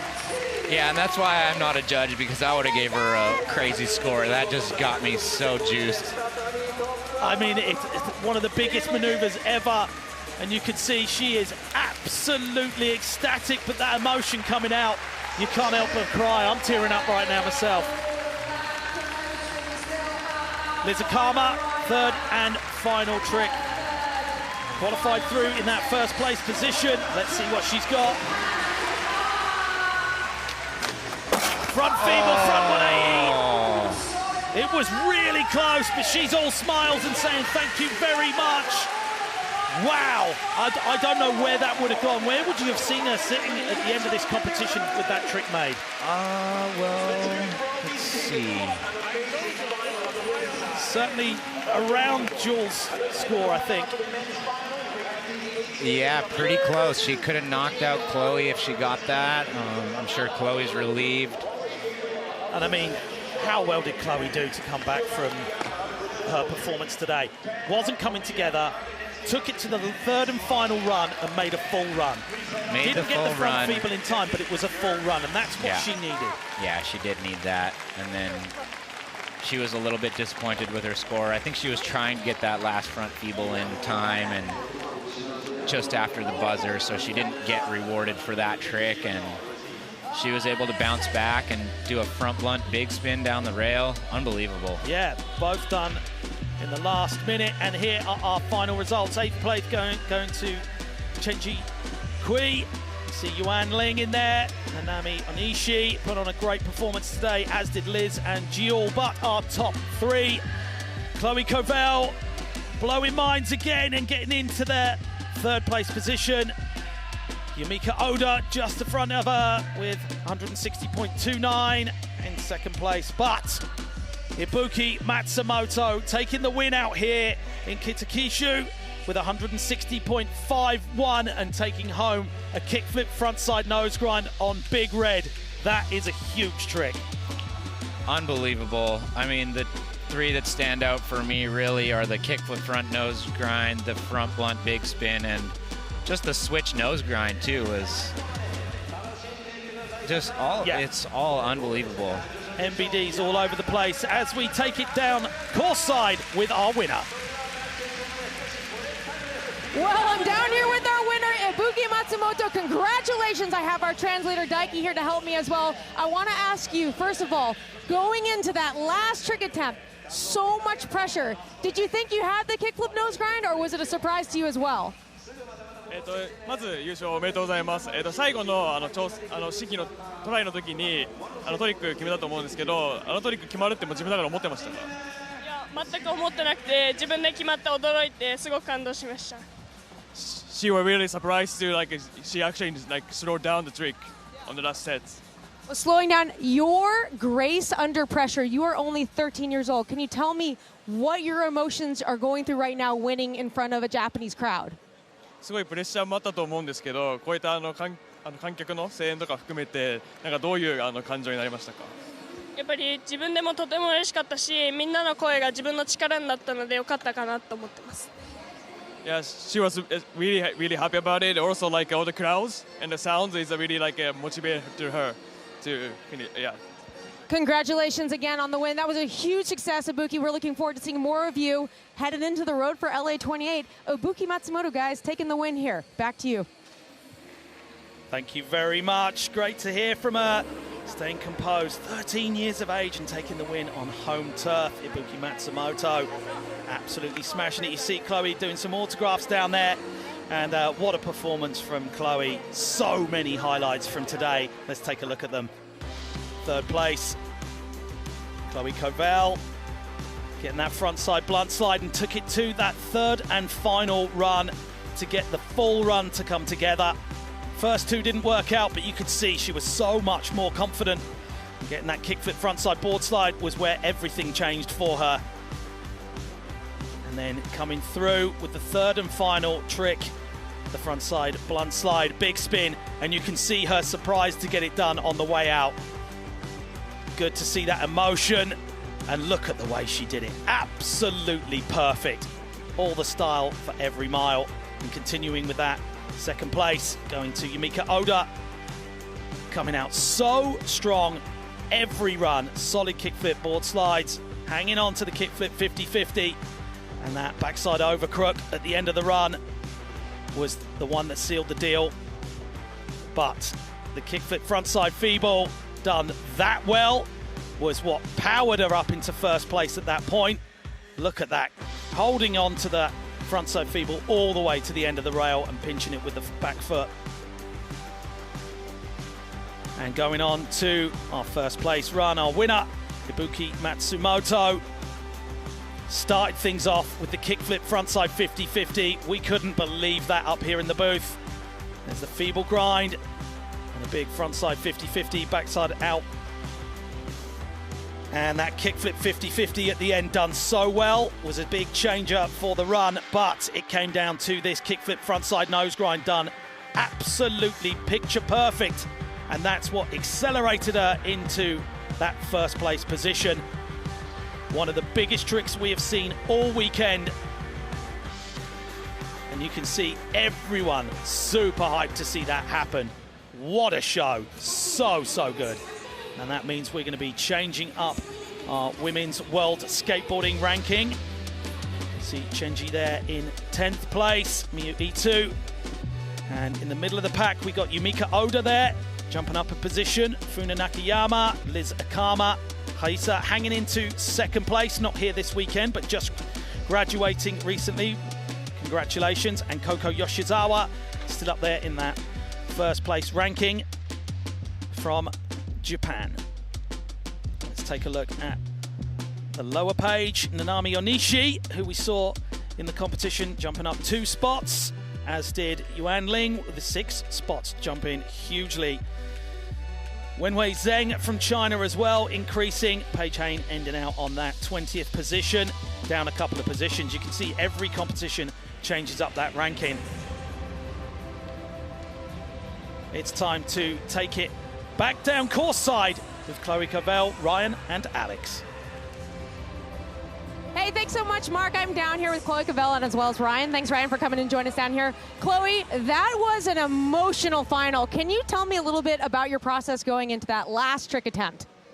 Yeah, it was definitely a hard final because, like all the girls are so good at skating now. Like the level's gone up so much, and I was just stressing a lot because I couldn't get the first 2 runs, and I hate when it comes down to the last try because I feel a lot of pressure. But yeah, I'm just happy that I got through the first run, and then going into the last trick, I like how the format's just 3 best tricks, so you can kind of just go for 1 the whole time. So yeah, I was just trying blunt big spin, and I actually didn't really think I was gonna get it good or even get it at all, but I'm super excited that I landed it. Yeah, I mean, Ryan, you're watching that as a competitor. What were your thoughts going through your head at that moment for her? I was definitely stressing for her when she was on her last run, and when she got the kickflip front board, I was like, oh yes, good job. And then when I saw that the front feeble was kind of after time, I was like, uh-oh, it's kind of in the judge's hands right now. And she didn't get the score that she really wanted, so it made it tough. But I know Chloe has a big bag of tricks, and yeah, so this is going back to that run. This is that first run you were talking about right there. That front blunt got away from you. Yeah, I wasn't even trying front blunt on the first run. I did not have enough speed at all, so I just, that one was just, I don't know what happened, to be honest. I just don't think I got up there enough. Oh, yeah. Well, that was the front blunt. I had that like pretty well, thankfully, and I had most of my run like pretty well. That back tail I fell in the semis, but I luckily got it all runs this time. And then the backsmith, that's always like a good one I like to put in my run. This 50 was kind of scary going into the bank because sometimes I like would wobble a little on it. And then here is where I just had to pick up so much speed to get to the flip from board. I'm super happy I got that one. And then just out of time, the front feeble. It's all good though. Yeah, so just not getting the run you wanted. I mean, Ryan, you know how that feels. So, like, can you speak to that too? Yeah, so you didn't get the score that you wanted for your run. Did you have a different plan for your single tricks, or were you going to go for that front blunt big spin like from the get-go? I was either thinking flip from feeble to rail or blunt big spin, but I just went for blunt big spin because no one's ever done that in the women's on like a big rail before, so I just thought I would go for it. Yeah, a 90 for that. I'm not exactly sure if I can verify that, but it's one of the highest single trick scores for a women's comp I've ever seen, so congratulations on that. Chloe, thank you so much for joining us. I know right after that was a lot of energy you put in. We're all so proud of you. Congratulations again. Yeah, thanks you. Yeah, you killed it. So you can go ahead, take care. We'll catch up with you later. Wow, Ryan, that whole final right there just was a blitz, right? I mean, like, you were up in the booth talking about it, like one of the hardest fought women's finals I've ever seen. That was the best women's final I've ever watched. Yeah. The hardest tricks going down. A lot of tricks that you see the men doing, and, you know, tricks that we've never seen these girls doing before either, like the kickflip front nose grind, the switch nose grind. Yeah, let's have a look at some of these. Let's have a look around here as well, like some of the skateboard culture here in KITAKYUSHU as well. So let's check out this package real quick. We'll be right back.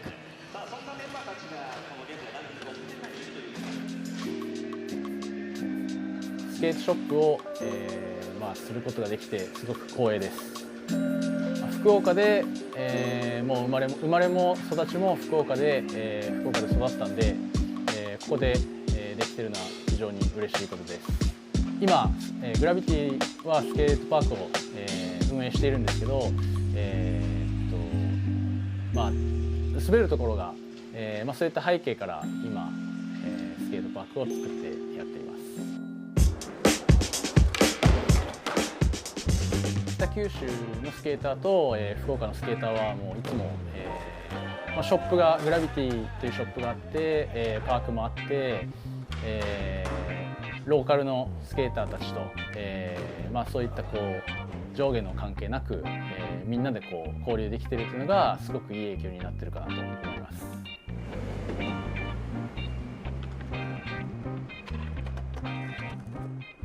もともと北九州にはスケートパークが、なかったんですけど、延明寺のスケートパークができて、そこから、ローカルのスケーターたちも、もうそこで滑れるようになったし、非常に大事な、スケートパークかなと思います。Hey, what's up? How are you? Good. This park started since 2019. Okay, so not too long ago. It's the first original from government that yeah. they build. Every year, the local skater build the DIY section. Yeah. So before all this, there was already a skate community in KITAKYUSHU? Yeah. Do you have a favorite obstacle here? The hip is the biggest things. Yeah. So I like that. Do you want to try and skate that for a bit? Yeah, let's go. Yeah, let's skate.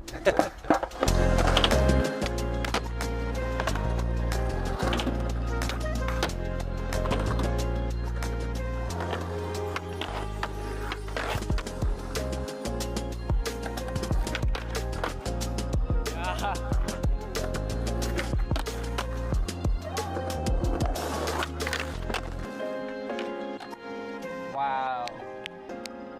Appreciate it.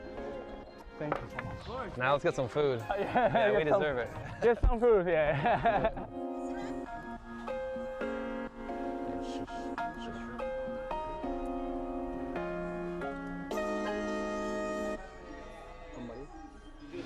Well, it's great to see what's going on outside of the arena, but right now, inside of the arena, the men's finalists are warming up, including Giovanni Vianna, fakey master of cabs. Fakey God. Fakey God. We got a chance to catch up with him as well, so check out this little bit about Giovanni Vianna.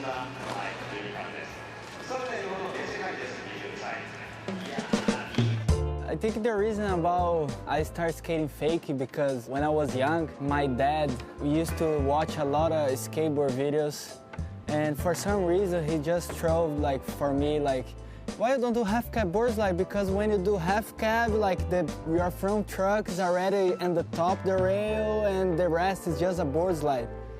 So I started trying half cab board slide, and I think in that moment I got so much comfortable because it's like pretty much it's only half cab and it is like kind of easy trick after.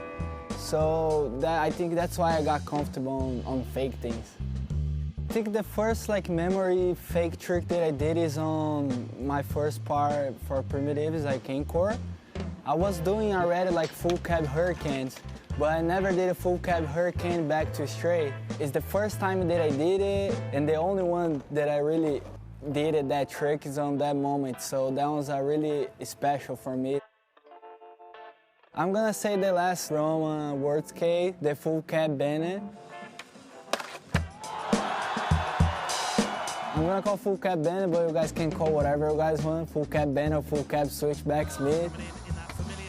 I was going for a full cab switch 50, but when I went, I got scared to do it, and I didn't try it. I just like stepped the fakie and got, and immediately then I did it. Then I was like, damn, it's supposed to be to me like doing full cab Bennett.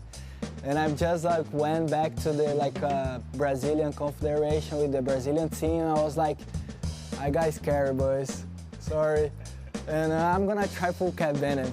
You know, and everyone, and Felipe too. He's telling me, yeah, I thought you were gonna do that. Why you don't do it? Yeah, I'm just stupid. I'm gonna try this one. His fakey game is so good.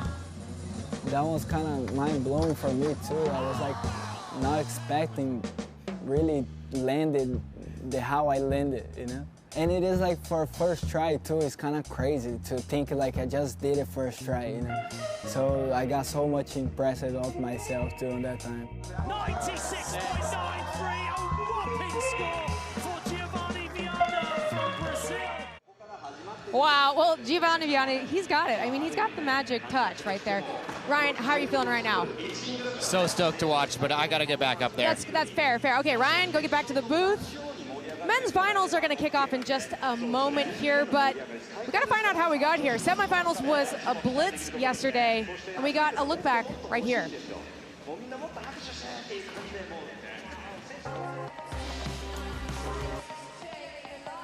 Potential winners Jake Eladi and Yuto Horigomi could not make their best trick sections gel. The reverse was true for semi-final first-timers Daniel Woolley and Zhao Lucas. Both put down heavy best tricks, but broken runs made their progress impossible. Coming in above those four was Britain's Joe Hinson, returning from a month out injured to post his best ever World Cup result. Mauro Iglesias had a heartbreaker. He needed his final best trick to be in excess of 81 points to beat his teammate Matias Del Olio. Mauro emulated Matias's bigger flip front board, which scored that for the big man in Heat 1. He made it, but with a little less conviction, and ended an agonising 1.23 off the cut. First-time semi-finalist Wallace Gabriel took the course and crowds by storm. With huge frontside flip transfers in his runs and a nollie flip backside lip slide to round up Heat 1 in first. Yukito Aoki seems to have shaken off the ghosts of his past and is back to his superb best. His nollie inward heel flip over the hip during his second run was all time.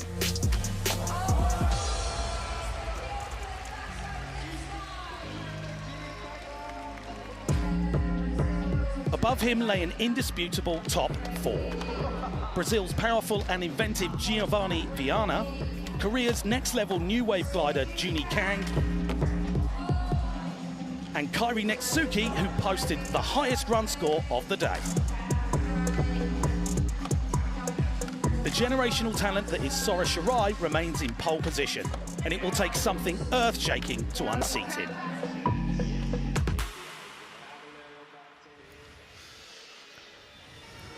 Well, Ryan, great to look back at some of those moments from semi-finals. It's hard to imagine it getting better.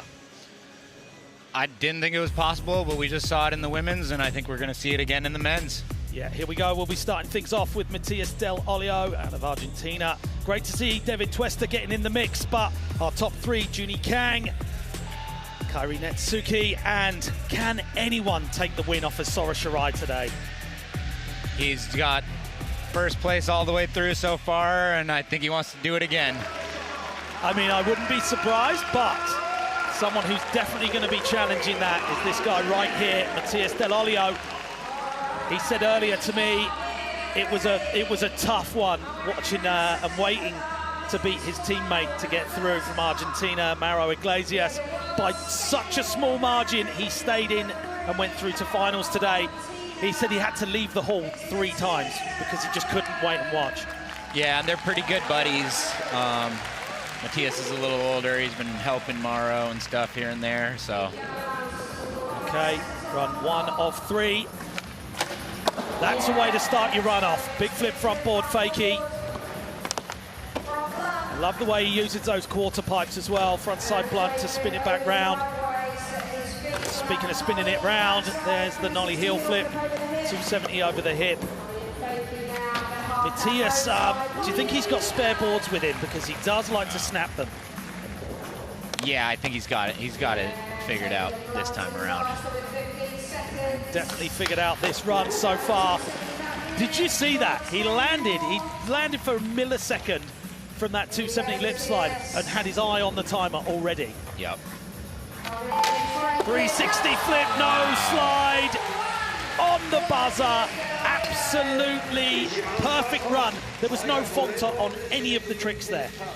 Yeah, and he flipped his board at least 5 out of the tricks, 5 tricks in there for board flips, so there's a lot of risk in there. There's that big flip front board fakie. And the nollie heel 270. And I mean, with a highest best trick score of 97.07 out in Dubai, he definitely knows how to get the most out of the judges.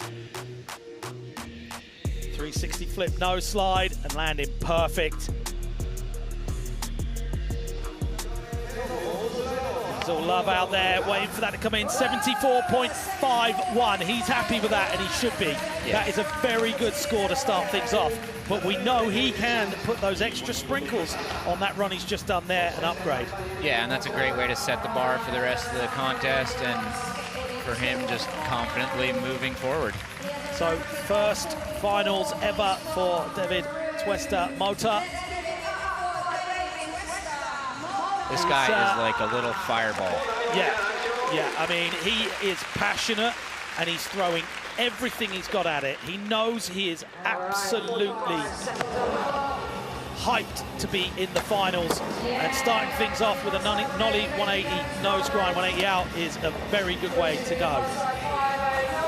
He's got this every go, this line, and he's worked very hard on getting a U-link line from anyone else. He was one of the country quota skaters to get through.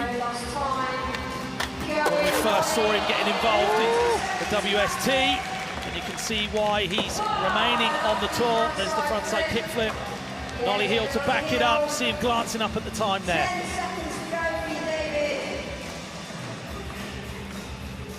Would like to have seen him get over to the other side of the course though, Ryan. Oh, wow. Going nollie flip, backside lip slide. That was a trick that we saw him do in the trick section in semi-finals. Just wobbling those hands. Yeah, it looked like he took a pretty hard impact on his right wrist there. He's going to go and get checked out by our amazing first aiders. Make sure he's good to carry on. It's hard to get an injury and go on through the competition, because when you're holding that injury, it can't help but affect your mental state. because you don't want to get hurt again. Yeah, but it's better that he's got a hurt wrist than a hurt ankle. Yeah, you're right there. 49.25 for Deivid Tuesta.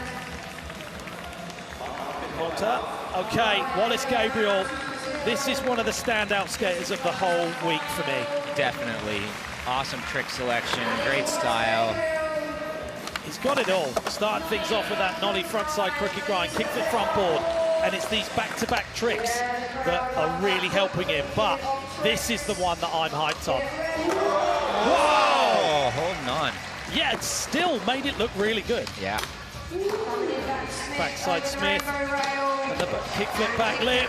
I mean, linking this caliber of tricks together back-to-back is so impressive. And one of the only people out there nollieing into crooked grinds. How important is it to take off on the front of your board? I think it's awesome. It adds a lot more flavor, doing nollie, doing switch, doing fakie. If you can have all those stances in your run, that's going to pay off. And getting the switchback Smith on demand there for you. Beautiful trick. He's backing you up with what you're saying there, mate. Yeah, so he had some nollie, he had some switch, some regular big frontside flip. I mean, big frontside flips are a classic, but he's also throwing in those more modern tricks as well. And that nollie frontside crooked grind is a thing of beauty to do it that solid. And then there, kind of caught it funny, but styled it out. Yeah, almost over-rotated, but just made a split-second decision in the air to recalculate. And do you find, like, when you're in the midst of a run and something goes a little bit wrong, but you make it, does that help you sometimes settle down? You're like, oh, okay, cool, and then the rest of it falls into place. It can go either way. It can go either way. Like I say, it's like a domino, and that domino's wobbling a little bit, and it will sit back up and be solid, or it'll fall over and knock all the rest of the dominoes over. 67.05, seeing Wallace Gabriel in second place. As we go around to Team Tokyo, Yukito Aoki. He hasn't fallen off one of those this weekend. No, and that's a great way to start your run. Just classic, stylish back nose one on the hubba. And it's that one there, that technique is crazy, isn't it? Yeah, he's got a really good nollie inward heel flip. And a 360 flip like that over the rail. No one else doing that one. And this really has got a bit of everything, just like Wallace, flipping the board, doing the difficult ledge and rail tricks as well, and then throwing in that crooked grind nollie heel out. It's shaping up to be one of the biggest runs, I think, so far. This is really well timed as well. He has got that so consistent, but then again, he can consistently do that run every go. Yeah, he's got that run wired. And the last time we saw him in the finals at the World Cup was in 2023. And my question to you, though, Ryan, if you can consistently do that run every time, and the judges know that, are they going to affect the scoring? I don't know. I would like to think not, but that's probably a question for the judges. Yeah. Because you do get lulled into a false sense of security when someone's that good and that consistent that it's not hard for them. I think the judges know that it's just hard and that, you know, these guys are just the best in the world. Extremely talented, extremely consistent, so he should get a good score. Well, we're about to find out. 73.89. That sees him in second place right now. It's looking good so far. And we found out a little bit more about Giovanni Vianna and his fakie game earlier. It'll be interesting to see how he's shaping up. His frontside feeble grind transfers on the bank to wall are a thing of beauty. Let's check it out. So an upgrade that we saw in his run section in the semi-finals. He was doing half cab frontside 5-0. This time doing half cab frontside nose grind. That is an awkward one, isn't it? Yeah, and just opting to just save his energy, and he knows he's got 2 more runs to put it together, and he might not be trying to put down any safety runs right now. Okay, the young phenom Juni Kang up next. He's got a Tamparan win under his belt, and he's through to the finals here in KITAKYUSHU. Run 1 of 3. Coming in, switch. That is so crazy. The back cracker, switch 270, backside lip slide. There's a lot that can go wrong, especially in your spinal cord. Switch 270 like that. The way he spins that and hangs the board down is crazy. Yeah, he's playing to his strengths, you know. If you have a powerful switch front 3, you use that, you know. So he's doing that, and it's been working for him super well. But like you said yesterday, the judge is saying, come on, a little bit too much of that maybe. Yeah, not sure. Oh! Went to go to blunt slide, went onto the truck for a bit, certainly. But 2 bailed tricks in there, that is going to be a low score, and it's going to come down to the next 2 for him. And we've said it time and time again, if you go through to the trick section without making a full run, you have got a very big struggle on your hands. Yeah, I think he's going to be able to pull that together in the next one. 21.48. That one will be going firmly in the bin. Kairi Netsuke up next. You kind of know what you're going to get from Kairi, but I do like to be surprised. I've seen him working on a few things in practice, and it'll be interesting if he's another one of those skaters that we see put in a trick section trick into the run. Nose blunt slide to start things off.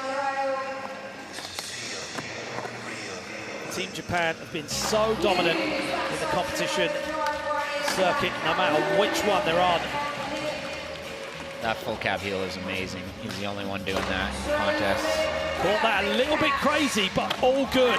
And I mean, that's the thing that shows true skill and ability, to be able to recover when it goes wrong. That late big spin is absolutely crazy. Another trick no one else is doing out there. And another trick that's so consistent when it shouldn't be. Wow! That heel flip backside tail slide. He stamped that down and was like, you're coming all the way to the end of the ledge with me, and you're certainly going to be completing a full run. That was similar to the run we saw in semis, but done probably about 50% better. Yeah, and him and Yukito are just like, they're just machines. They got that run and they'll just hammer it out, get it done, and now it's time for their step-up run. So I'm excited to see them when they get to go on the next turn. Where do you feel there's room for improvement on this one? Maybe only on the 360 flip. Maybe on the first trick on the back nose blunt. I know he's got a heel flip back lip, so he could come out swinging with that. But it's really hard to see, isn't it? Like, you know, when you're executing tricks that well, the next 2 runs are kind of surplus almost. Well, it's so cool having these 3 runs because it just really allows for the level and the runs to go up. Yeah, we get to see the very best out of these skaters for sure. Exactly. So highest best run score, 90.43. So we know he's got what it takes. 77.05 coming through and straight into the lead. Kairi Netsuke. So the Samurai up next, Sora Shirai. You can hear the crowd going wild. They're excited. We're excited to see what happens. Qualified through in first place, and you're about to see why. Starting it off with the sugar cane, backing it up with the 360 flip. Sora bugged me pretty late last night for a sheet of grip tape, and I, of course, gave it to him. He was trying to pay me for it and everything. And I mean, the tricks that he's doing, you want to have a brand new sheet of grip tape for that right there, you know? So you're saying you're responsible for how well he's skating right now? I don't know if I'm responsible. Grip he would have got it somewhere, somehow, you know, but I just had a little insight, you know. He's got the new grip. He's glued in there. It's either you or Shay that's responsible for it. And there it is, the Sora grind. Lovely frontside half cab then. It's totally unnecessary to do it that high. Incredible skating as ever for Sora. Top run score ever for Sora Shirai is a 93.41 in Rome 2025. And he's certainly looking very, very comfortable. Started things off with, look at that, all the way through. It's very easy to slide out a little bit early into the front board. Yeah, and that's a super precision trick to lock in. It's easy to just not get into it. Same with that right there.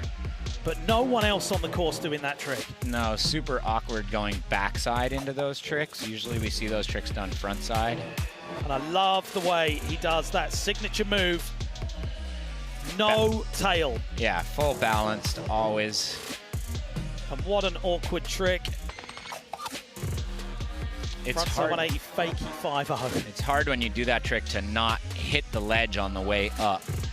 Yeah, you got to ollie up and then do the rotation. Get out of the way of the ledge. 78.11. And as you said it, he wants to maintain that lead through finals as well as the rest of the competition before him.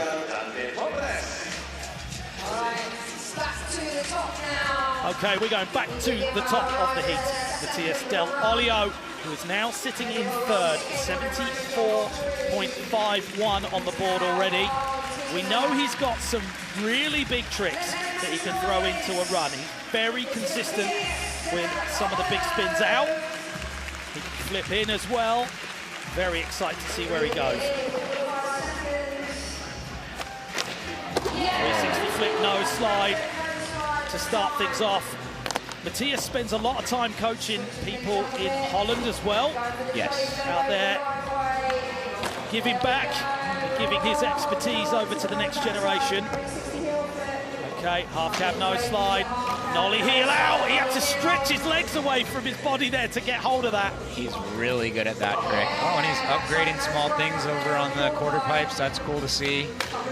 Backside 270 lip slide, already down to that last trick. This one has gone so quick. And I think things like that backside nose grind done so well on the quarter pipe are definitely going to ramp up that score. He was wobbly on the takeoff of that. It was almost like he was going to bail it, but he threw in the big flip board slide to fakie and just took it off the side of the course. Saw some of those photographers flinch a little bit there as well. Wait, he just did those same tricks, but in opposite order? Yeah, and then threw in a few little extras. He's trying to trick us. Yeah, he's seen if we're on point. Yeah. How dare you? We're always on point. So, half cab, no slide, nollie heel. Look at him stretch his feet out to get over to the board.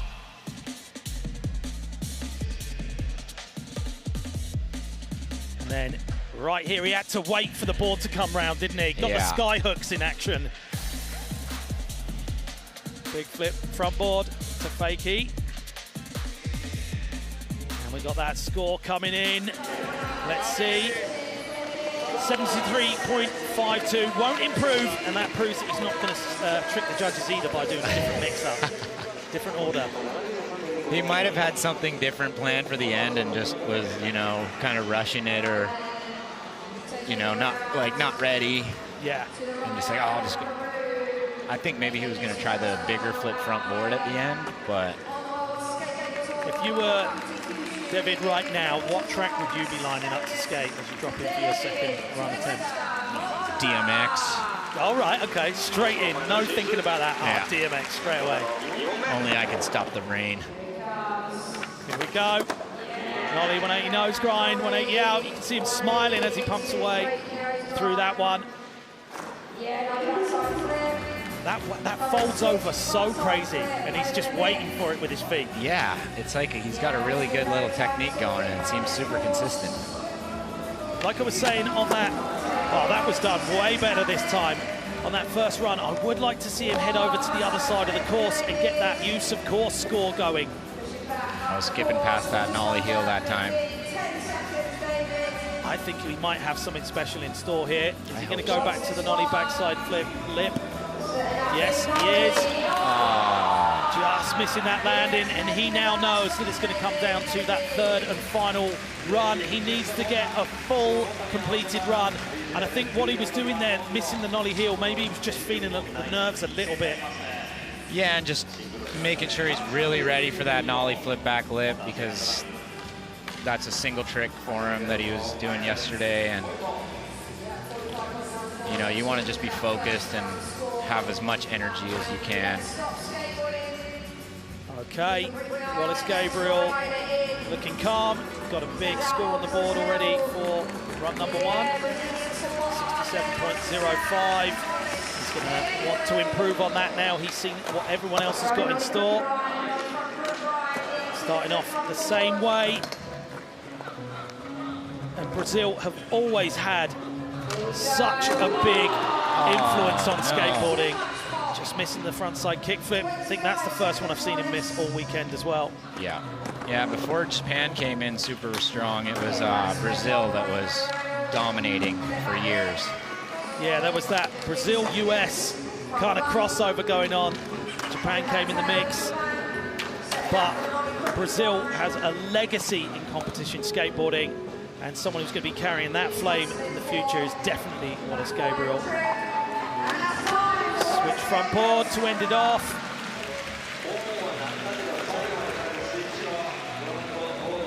So choosing to continue even with the fall there. You see some people, they're just like, you know what, that's not going to be improvement. I don't want to wear myself out. But Wallace just saying, no, I want a bit more time on the course. Yeah, you never know. Maybe he could have flung out something super crazy, and you never know. Yeah, okay. Yukito Aoki currently sitting in 4th place, 73.89. Run number 2 of 3. Local crowd are definitely rooting for him. There's the backside nose blunt slide to start things off. Frontside feeble on the A-frame rail. Alley frontside ollie. Whoa, back foot nearly coming off. Every go, nollie inward heel, catches it right up in the air. Big 360 flip. Yeah, something that was off with that one, I think. Coming off of the alley frontside ollie maybe has just thrown him. Yeah, the domino started wobbling and it went the other way this time. He decided to just flick it. Yeah. Flick it over. So won't be improving on that 73.89.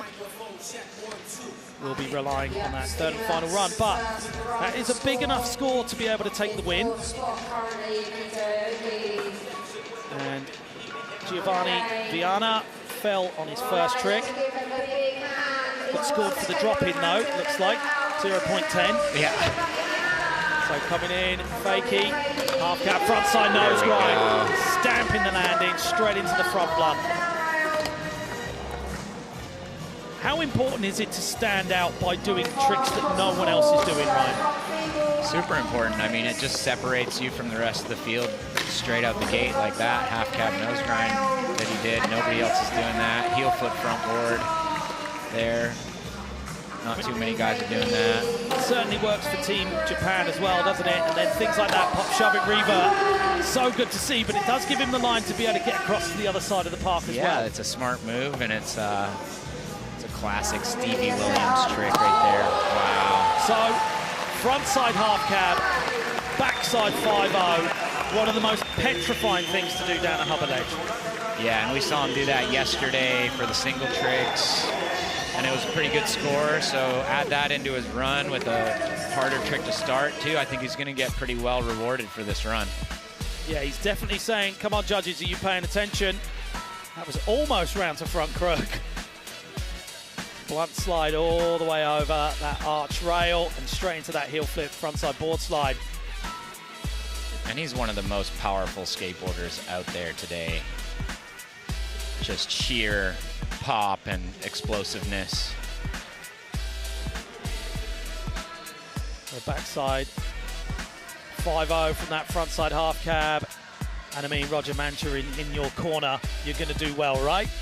Yeah, Roger's a seasoned veteran. He knows what tricks are going to do well, what's going to score well, what the judges are looking for. So it's a great coach there.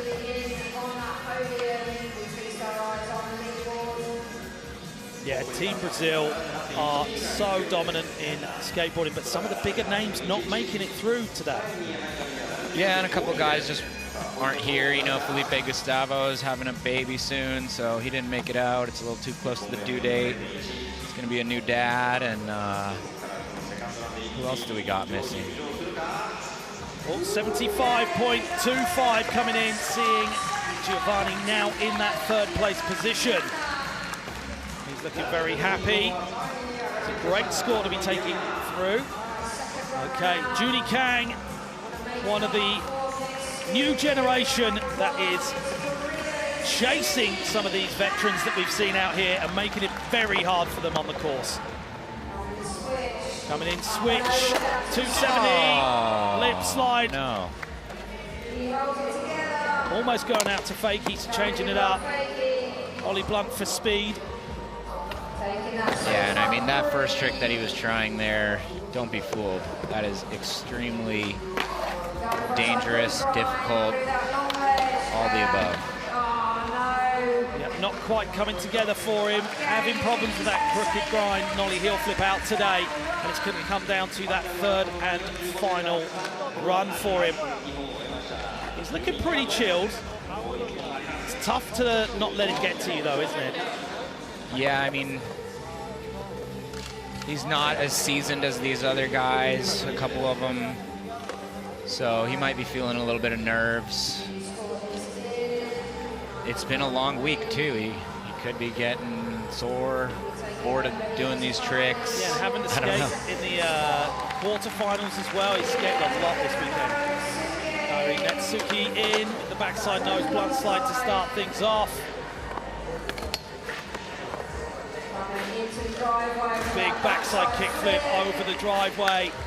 And it's these trick selections that he's got that consistently get him through. And he's going to call it there. Caballero heel flip. Yeah, I was looking forward to seeing a step-up run from him, but just not able to really make it over to those tricks that he was probably planning on stepping up. What did you think when you first saw the new course design released, Ryan? I was hyped on it. I just love that there's, you know, that big red triangle type feature over there, and I love the fact that there's a hubba that you can hit on both sides, rail in the big section. Okay, back in our current leader, Sora Shirai. He's going to be feeling very confident. High score on the board yet so far. This one all the way. That was done so well. I'd say that was an upgrade on the first run one. Little Suski grind on that bridge rail, hanging on to that crazy back 180 switch front crook. Wow! Slight variation this time on the run. Yeah, taking it all the way around that time instead. And solid on the Sora grind and a big spin this time. Nice bonus trick down there for us. But there's always a danger. You know, throwing in that last trick when you've got time, great. But when it wouldn't score that much as that trick would, there's a danger you would fall and not get the full run score. But he's already got a big one under his belt. And he's got to be feeling so confident. And almost, you know, you have those days where you're like, I can't fall off today. Yeah, it seems like he has one of those days every day. Yeah, it must be really nice. Look at that. Wow. And that trick is so scary. Yeah, it's unbelievable that he just does that in his run on a round rail. Frontside 270 front board. So awkward. Literally 3 or 4 of the most awkward tricks you could possibly do in one 45-second run.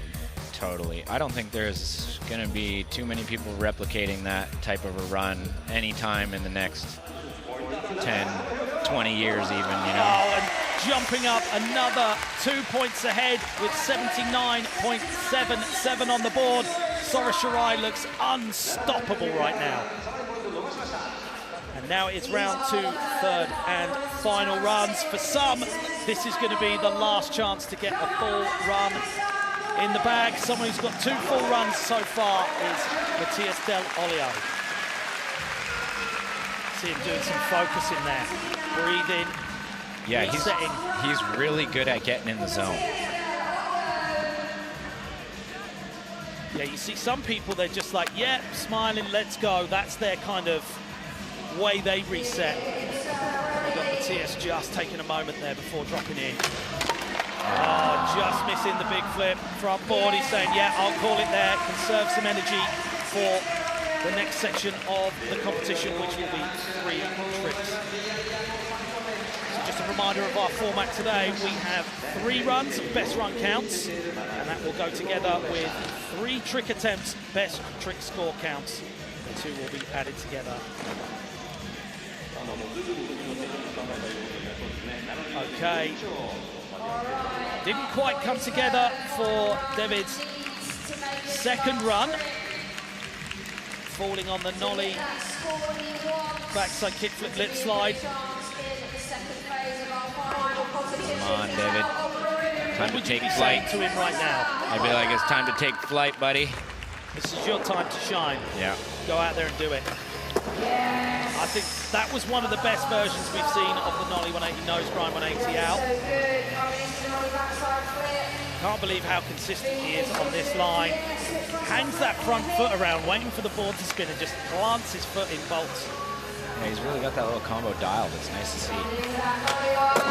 Hanging on to the nollie 270 board slide.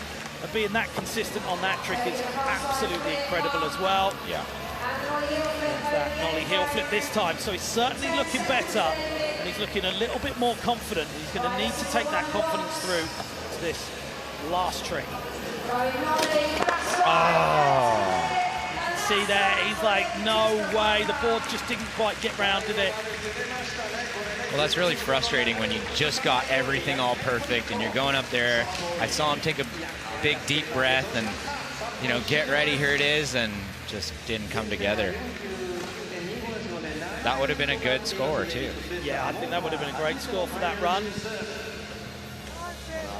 But knowing he's got tricks on this nearer section where they're stood now, I would have liked to have seen him step away, gain at least a couple of more points for the use of course, and that would have really helped bolster his score as it went through to the trick section.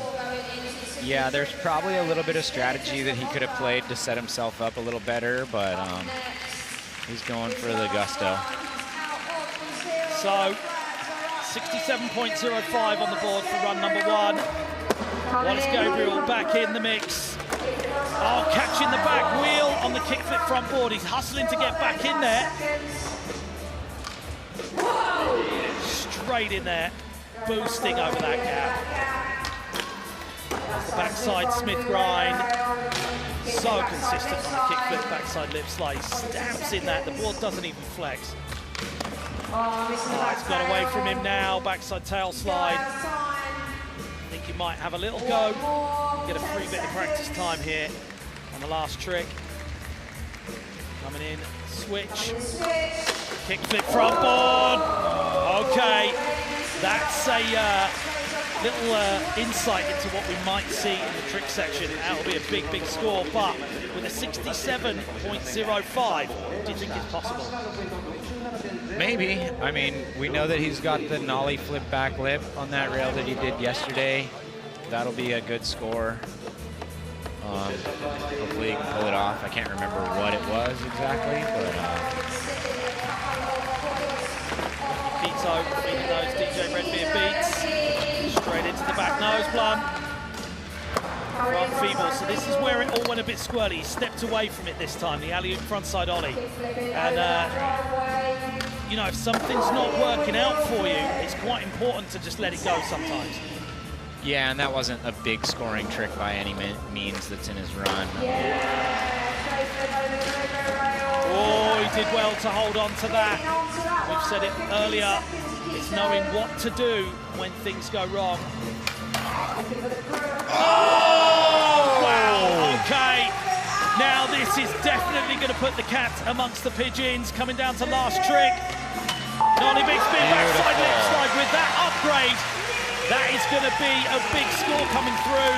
We saw it with just the nollie heel flip out of the crooked grind, and it was good enough for 73.89 with the nollie heel varial flip out.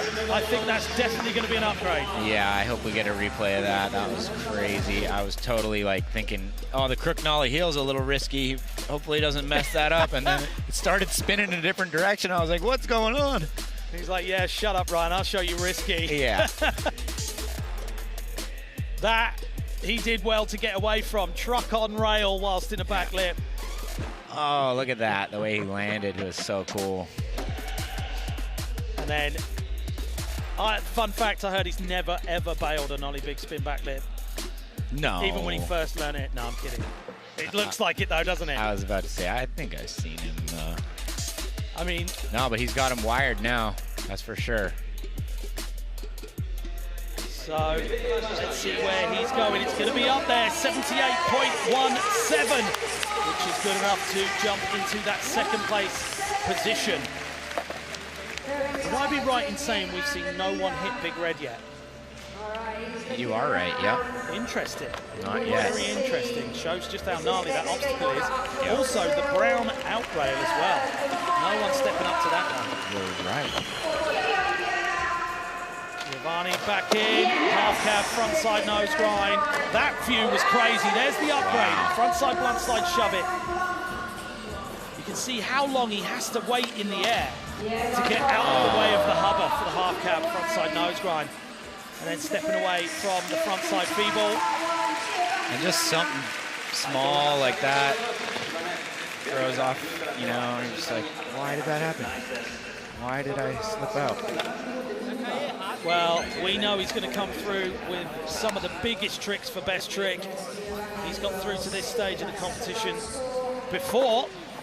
He's going to need some pretty big tricks, but with 75.25 on the board, it is doable. Now, third and final chance to very low scores. He's holding that 21.48. It is all on the line now for Juni Kang. He's going to come down to composing himself, not worrying about it too much. That was very well executed. Switch 270 into the back lip. Coming in, switch again. And that is a crazy switch 360. He does that so well. But two switch tricks already. Oh no, that trick has posed a bit of a problem. I was thinking he might just step away from it and do the crook. Yeah, it's tough to make those kinds of calls. You, as a skater, you're not sure if that's going to affect your overall score too much or not. Whoa, there it is! Oh, what a shame! Such a crazy trick there, but just to go back to that point, you don't get good at skateboarding by giving up on tricks. You're just not going to be able to. You have to shake hands with disappointment. Yeah, you just got to keep trying, and you got to be used to failure. Yeah, and I mean, that gets taken on to every part of your life as a skateboarder, doesn't it? You don't fail, you won't give up. You know? Yeah, totally. You're going to put your best into absolutely everything. But 30.88 coming through. He has definitely got his work cut out, and I don't think it's going to be possible to get to podium. Certainly not with the likes of Kairi Netsuke in the mix. Backside nose blunt slide to start off that third and final run. Big backside kickflip, looking a little bit more comfortable. The way he twists up his body to be able to do that trick is so good. Quick feet, did you see his back foot then? He got into the crooked grind, back foot was just like on a spring, straight into nollie flip position. Oh, wow, Ryan, there's an upgrade. Front board, yeah. Down to that last trick. Heel flip front. Oh, wow, his mind's blown. Our minds are blown. Everyone in the crowd is going wild. I did not expect that at the end of the run. Yeah, I was trying to figure out what he was doing, rolling up to the rail front side, and that's what it was. Heel flip front blunt. I don't know how the judges are not going to be able to reward this very highly. Two upgrades, both absolutely ridiculous. Starting off with that super consistent backside nose blunt slide. Catching that really, really high, but check out the spin on that. Cavallarial heel flip. And then check out that foot straight in and just catching the well of the tail there. But upgrade one, late big spin into the front side board slide fakie. And then this is where it all ended on the heel flip front side blunt slide. Very, very impressive skating from Kairi right now. Yeah, he locked in so perfectly. I didn't think he was going to turn out quick enough in time, but I think he just had the power bar up, full maxed out. And even if he wanted to not land that, he wouldn't have had a choice. He'd be like, nah, it's going. Well, this is shaping up to be one for the books. This is going to be a huge score. 82.78 coming through for Kairi Netsuke, and that sees him jumping into first place. Wow, that is really putting Sora Shirai under pressure now. yeah, how's he going to respond to that? I'm pretty sure he's going to do his very best right now. He's looking very calm, and he's like, yeah, whatever, watch this. He's the coolest, man. Always doing something for the cameras. Starting off this time yeah, with the Sora grind. Front side, half cab big spin. Bringing it over to the bank to wall, front blunt slide. The way he stands on that, he can almost just have a little sip of tea halfway through it. The Suski grind. Wow, no, he missed it. And he now knows that that's not going to be good enough. There's no point carrying on unless he just wants a bit of time on the course. But I wanted to know what was coming. What do you think was going to be in the mix? Surely it was going to be one of his single tricks from yesterday. Yeah, it's hard, dude. He has so many good tricks. But Kairi's got to be buzzing right now, knowing that he didn't make that. And that, you know, when it comes down to mind games, Team Japan are good at playing them and overcoming them. But it has put that extra pressure on to Sora that he didn't feel yesterday. Right, and Kairi's got a 3-point advantage right now going into the single tricks, and it is that could make a difference, and it could not make too big of a difference, so we'll just have to wait and see. Well, Sora's highest best trick score is a 97.07 at WST Dubai, and I mean, that is a huge score. It's going to be tough to beat that level of skating, isn't it? Cab sugarcane, and I bet you he can do that cab sugarcane on this red rail here too. He's already been sugarcaning it, so every try and start of his run. Okay, it's time to jump back down course side with Alex White and Team Brazil's manager. Hey, thanks so much, Mark. Hey, I'm down here with Bernardo Villano. Bernardo is the team manager for Brazil, and I wanted to talk to you. You don't come from specifically a skateboarding background, but from a team management sports background. How do you support your athletes here in the finals?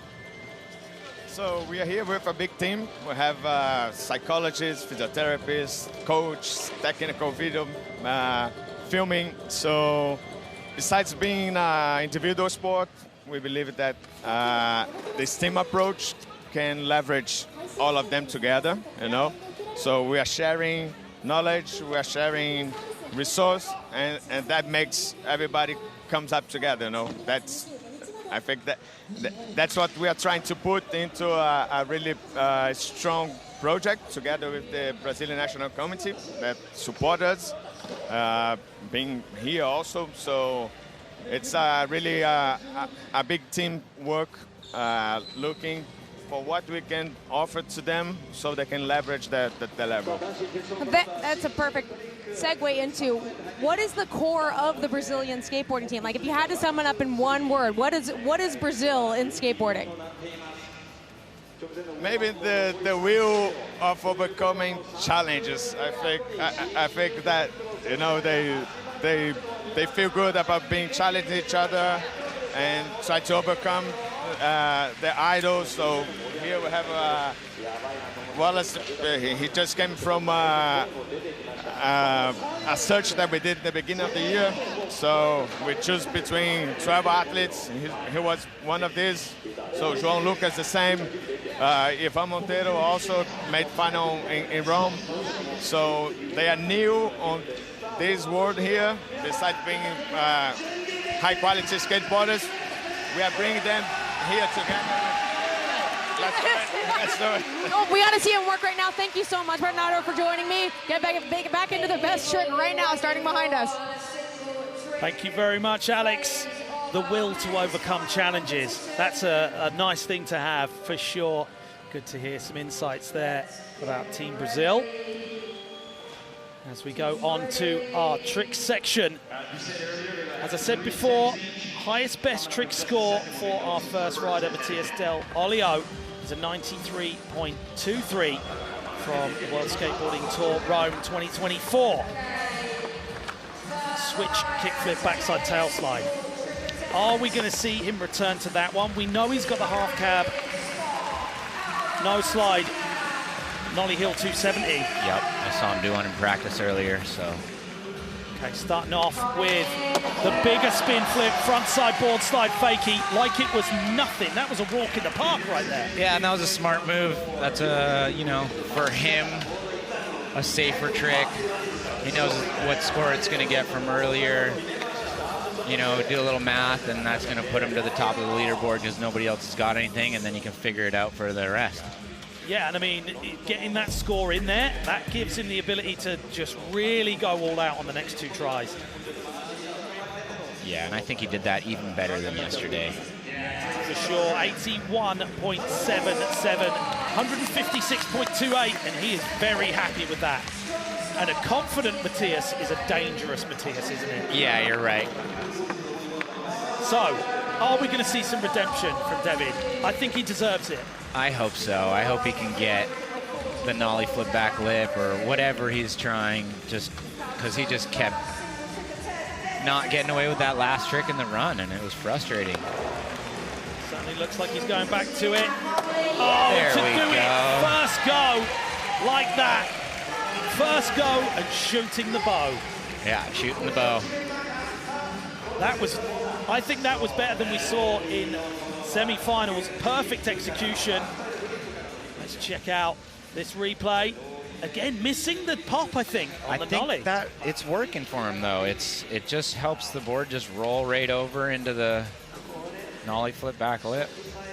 How do you think the judges feel about that? If it works, it works. Yeah, I don't know. Well, we'll find out. I wouldn't give him much of a docking if I was... Oh, they certainly haven't. 84.92. That sees Deivid Tuesta Mota in second place. 134.17 on the score so far. Okay. Wallace Gabriel up next. So he was picked out of 12 skaters to come here and skate today, and I think that pick was definitely well justified. Going for the nollie flip back lip. I mean, he knows what score's going to come through from seeing what Deivid just got. It's always good to see Nick in there, giving everyone a high five. Nick Hankson, master craftsman on a camera. Yeah, he's super hyped, and he's always putting out the good vibes to all the skaters. Yukito Aoki, trick 1 of 3. Whoa, I hope he didn't hit his head then. Doesn't look like he's saying, no, it's all good. But was that going over to nose blunt? No, I think he was just trying to get the nollie big heel back lip again. That was gnarly, though. That could have gone way worse for him. He's straight back up there. And Giovanni Vianna starting on the platform down there. That means he's going to go up to a rock fakie to come in backwards. There we go. Comfortable fakie. He's going for the Covell aerial fakie nose grind. What's interesting, though, is we saw out in WST Rome, he did the Covell aerial Bennett grind. That got a 96.93. Sora got a 94.68 for his best score out at WST Rome. So he certainly knows how to beat Sora in this stage of the competition. Right. And someone who's trying to get the highest score possible right now is Juni Kang. Going for that laser heel down the double set. We've not seen anyone do any tricks down the double set, have we? No, I mean, the double set, it's hard to ride away from the stairs. You get a little bit of wheel bite, you're a little bit off balance. If you're not super solid, you're gonna fall off. And our run leader, Kairi Netsuke, in there now, already got 82.78. Coming in that familiar heel flip position. Oh, wow! Heel flip, backside tail slide. side, big spin out, first go. That is so impressive. This score is going to be wild for this one. You don't see many people heel flip back tailing, let alone big spinning out on a hubba ledge. No, that was amazing. And I kind of knew he had that in his bag. I was hoping to see it, and he gave it to us first rip. I don't know who's more surprised, us or him. He landed that, he was like, really? Did I just do that? Perfectly Got a locked in. Really good slide on it as well. Yeah. Look at that. Really? Did I just do that? You bet your bottom dollar you did. Cruising away from that one. Locking in. Decent length slide. Coming out a bit early to be able to get enough time to get that board to rotate. Solid skateboarding right there for Kairi Netsuke. So with an 82.78, he's already got an advantage of a few points over everyone else. Right. Even the person that was below him, Sora Shirai. Let's see how it goes for this first trick score. 87 straight, that sees him jump way ahead into first place with 169.78. He's hyped on that. And that looks almost uncatchable, doesn't it, that score? Yeah, I was going to say that's a really high score to have right on the first try of the best trick. Sora Shirai staring down the course. We know he's got some of the biggest tricks that we've ever seen. Nollie big spin. Oh! Backside, tailside. Big spin out. First go. There's the samurai chop. The kids are hyped. He's hyped. We know he can do that on demand, don't we? He's like, challenge accepted. But also, from the trick ledger, he's going to know what score he's going to get for that. Similar obstacles, he's done it on before, a hubba ledge. He knows, okay, this score is going to be within this realm. So it's now got that one down, and it's going to give him the luxury to be able to try something a lot harder. And we know he can go harder. Yeah, and that's a harder trick than the cab back tail big spin, leaving his feet twice. Yeah.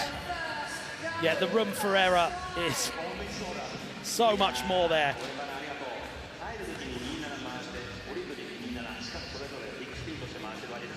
Great job, Sora. Keeping everyone hyped out here in the stadium in KITAKYUSHU. Waiting for that score to come through. It's 72.72, and that sees him closing the gap to Kairi with 167.49, but still a good couple of points away. Kairi not looking too fussed about it there. He's like, yeah, it's all good. I mean, it's tough judging. You're really comparing apples to oranges at the end of the day, and, you know, there is no right or wrong. Which one's harder, I couldn't tell you. And what's exciting is both have still got 2 attempts to get something else done. There is a proper internal battle between Team Japan, as we have seen all last season as well. Matias Del Olio already got an 81.77, combined with his run score. That sees him in 3rd place. And he's starting down on the platform, which means he's going to want to come in backwards again. Trick 2 of 3. Coming in for the half cab. No slide. Oh! Are you kidding me? Look at him just looking up. Yeah, you bet it. I did it, and I did it perfect. Half cab, no slide. 270 nollie heel out. That is impressive. What's so cool is just all these crazy tricks going down on the hubba would be impressive on a flat ledge. Yeah, 100%. And they're doing them all first try on this double set hubba. Well, I mean, it's classic Matias. When he is confident, he is dangerous. Look at this. Half cab into the nose slide. See that foot get into position straight away. Nollie heel flip 270 out, sliding it round on the flat. But to ride out of it that well and that smooth is very, very impressive. Yeah, you got to have that trick so good to be doing it down something like that. I mean, you don't get the world ranking of 3rd for no reason, do you? Matias definitely knows how to get it done out there. And that is 2 for 2 done in the trick section. 90.05. He's saying, let's go. He's got that 164.56 on the board. Staying in third place still, but biggest score so far.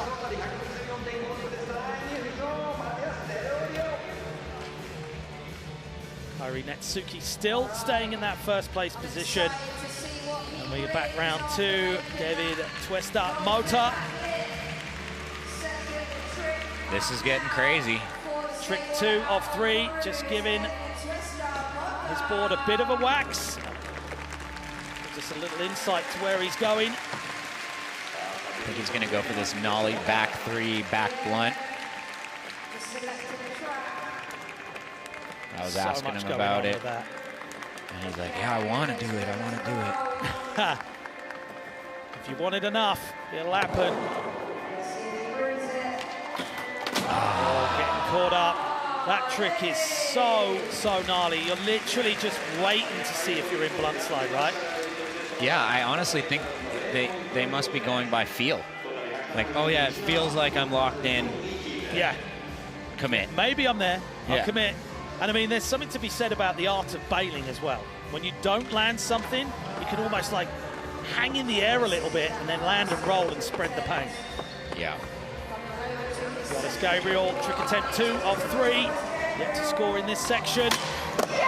Whoa, so close. That nollie flip, the snap he's got, and that precise flick of his back foot got him into that back lip slide. But it is going to come down to that third and final trick for Wallace.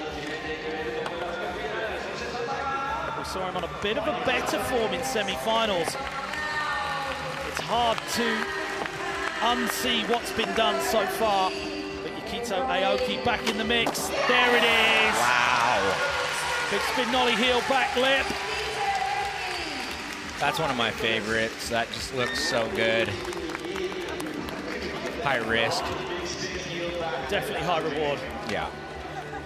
He's going to be hyped to get that one out of the way. You can almost see the relief coming out of him then. I can't remember what that got in semis, but it was a good score. Well, landing it bolts like that, both feet directly above the trucks there. Certainly looking good for him. Doesn't get any better than that. Yeah, picture perfect.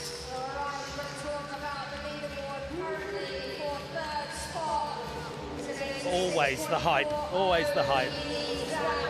So 87.07 in semis, 87.74, so an upgrade on that score there for the better execution, and that sees Matias Del Olio jump down a position, and Yukito Aoki now in third place with 165.91. Things are shuffling around there. It is turning out to be one of the most exciting finals ever for our last event of the year here at KITAKYUSHU. Giovanni Vianna missed the Covell aerial. Fakey nose grind coming back in backwards again. Getting it done this time, and getting it done with full steez right there. I love the pinch he has on this one. Yeah, this is beautiful, dude. And such a rare trick. He needs a 90 to get on the podium. Look at that. Covell aerial, fakey nose grind. That little shuffle at the last minute just adds a little bit more to it. Look. It's like, yeah. And the steez rolling away, that had a little bit of everything there. Spinning all the way around 360 degrees, landing on that truck, 88.15. He's 2 thumbs up for that one. 163.40 on the board for Giovanni Vianna. Okay. We have got Juni Kang, trick 2 of 3 now. Looking like he's going towards that double set again. Laser heel, getting it done this time. He is hyped. The only person doing a trick down the double set. Yeah, hopefully they reward him for that. Well, they know it is pretty long way, isn't it? It's, you know, you've got to go out far. It's pretty high, but spinning the board 360 and with a heel flip is very impressive.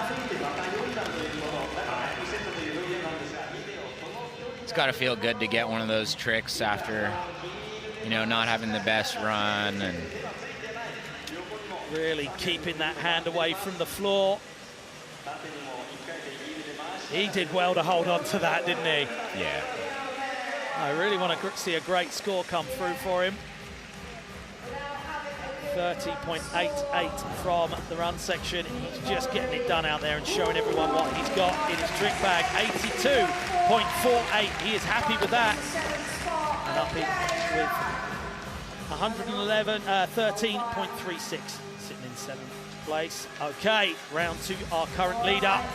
169.78 from an 82.78 in the run section and an 87 in the trick section. Where's he going now? Oh! Okay, that'll be a big one, right? Oh, Heel yeah. flip, backside nose, block slide. That is a big trick. He knows all too well what both Yukito has got, what Sora's got, and what Matias Del Olio's got. He really wants to increase that lead, but just a couple of points behind. We have Sora Shirai, needs a 90.02 for first place. We know he's capable of a 94.66 from our last competition in Rome. He's got to be feeling comfortable after that first trick make. Just lining up the next trick, taking a little bit of time to focus. There we go. Oh, that one is one of the most scariest tricks you can do on that hubba. Such a scary one, right? Yeah, I saw him at Street League in Las Vegas, and he was trying to do that trick, backside 180, to switch front crook and flip out. So I'm imagining he was, if he locked in, he was going to try to wing a kick flip out of that, but unfortunately he didn't lock in, and glad he saved himself. Probably hurt quite a bit, but see that limp going on right now. Yeah, I think he's going to be all right. I think he got a 93 in Rome for that one, so playing it well. Yeah. And I mean, Team Japan, you know, they're having a little talk there. They know what scores are needed. Okay, third and final trick, and last trick in the competition for Matias Del Olio. A 90.05 for the last trick. Half cab nose slide, nollie 270 heel out. It's going 360 flip, nose slide, probably going to go for the nollie big spin out. Maybe nollie heel. One nollie heel as well. Who knows? Thank you very much, and ending on a huge, respectable score of 164.56. I'd like to see him get this done. Last try of the competition. I'd like to see all the last tricks of the competition go down. Come on, Deivid. Let's do this. 134.17 split across a 49.25 in the run section and a 84.92 in the trick section. Looking very focused. This trick's been beating him up a little bit. Let's go. Not quite getting it round. And I think everyone's giving a huge round of applause anyway, putting on a great show out there. And I'm hyped for what we get to see in the future from Deivid, Tuesta, Mota.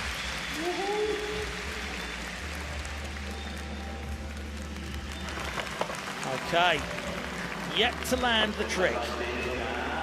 I think he's going to stay focused. He knows that he's got to get this one done. Currently in 8th.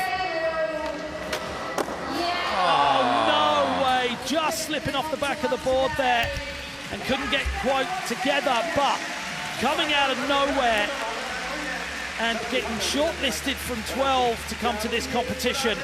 and going all the way through the stages and getting through to the final. Wallace, you should be very, very happy with yourself. Yeah, great showing. He got some good points for rankings. And Yukito Aoki into 91.62. It's not going to happen. He has got a big bag of tricks. Very, very much. Yeah, it's an endless bag of tricks. Hey, that's what it seems like, right? Okay. We are down to one person who can spoil the top three being all Japanese, and it's Giovanni Vianna. I wonder if he knows that. He must do. And will that bring too much pressure? He needs a 90.67 for third and a 94.54 for first. He got the 96.93 for the Cab Bennett in Rome. Let's see where he's going. He's certainly coming in, Fakey. I think he was going for it. Yeah, he knew he had to. Yeah. So it is going to be a top three from Team Japan out here on home turf. They certainly came here gunning for that top three. But Giovanni ending up on the 163.40, 75.25 in the run section. Huge score as we take it round to third and final try in the trick section for Juni Kang. Oh, okay. I have no doubt we'll see that next time. Yeah, he's got plenty of progression in the future, plenty of years ahead of him. Super talented. He's going to be taking away a load of lessons from this competition as well, isn't he? Yeah. As we go back to current leader, he's a couple of points ahead, but I'm sure he would like to widen that gap away from Sora Shirai. Kairi Netsuke dropping in for the third and final time out here in KITAKYUSHU. Oh, he had it! And that's another glimpse into the future of what we've got to come from Kairi Netsuke. Heel flip backside nose, blunt slide. To be honest, stepping away from it and not rolling across the floor is impressive as well. Right then, Sora Shirai, 167.49 split across a 79.77 and an 87.72. It's coming down to this last trick to see whether Kairi Netsuke is going to be taking that win today. He's asking for some crowd participation. They are giving it back to him in dividends. Here we go.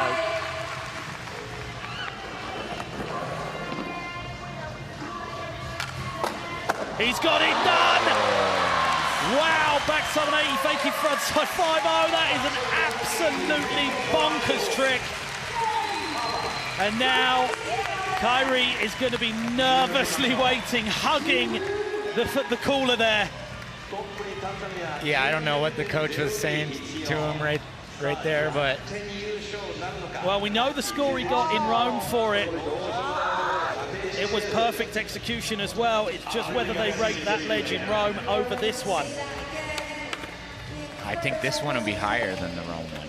It's certainly a gnarlier hover, I feel. You can't go over the back as much. Backside 180, locking in that back truck really early to know he was definitely on it. And to not touch at all on that trick and just glide through, nothing but truck, that is very, very savage.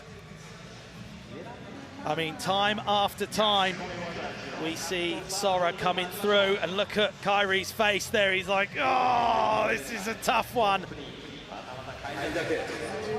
We have noticed that scores are slightly lower out here than past scores. It's certainly building the tension right now, and every eye is locked on the board. You see Sora in the background from Kairi there. It's coming in. It's nearly impossible to call right now. Come on, judges, don't do this to them. He can't help, he can't do it. 90.50, and that sees at the end of the competition, last trick, all the power in the final hour. Sora Shirai takes the lead and the win out here at the World Skateboarding Tour. KITAKYUSHU Street 2025, 170.27 on the board. Kairi is getting in there and giving him a big hug, but he's got to be gutted that Sora came through and took the win on the last trick.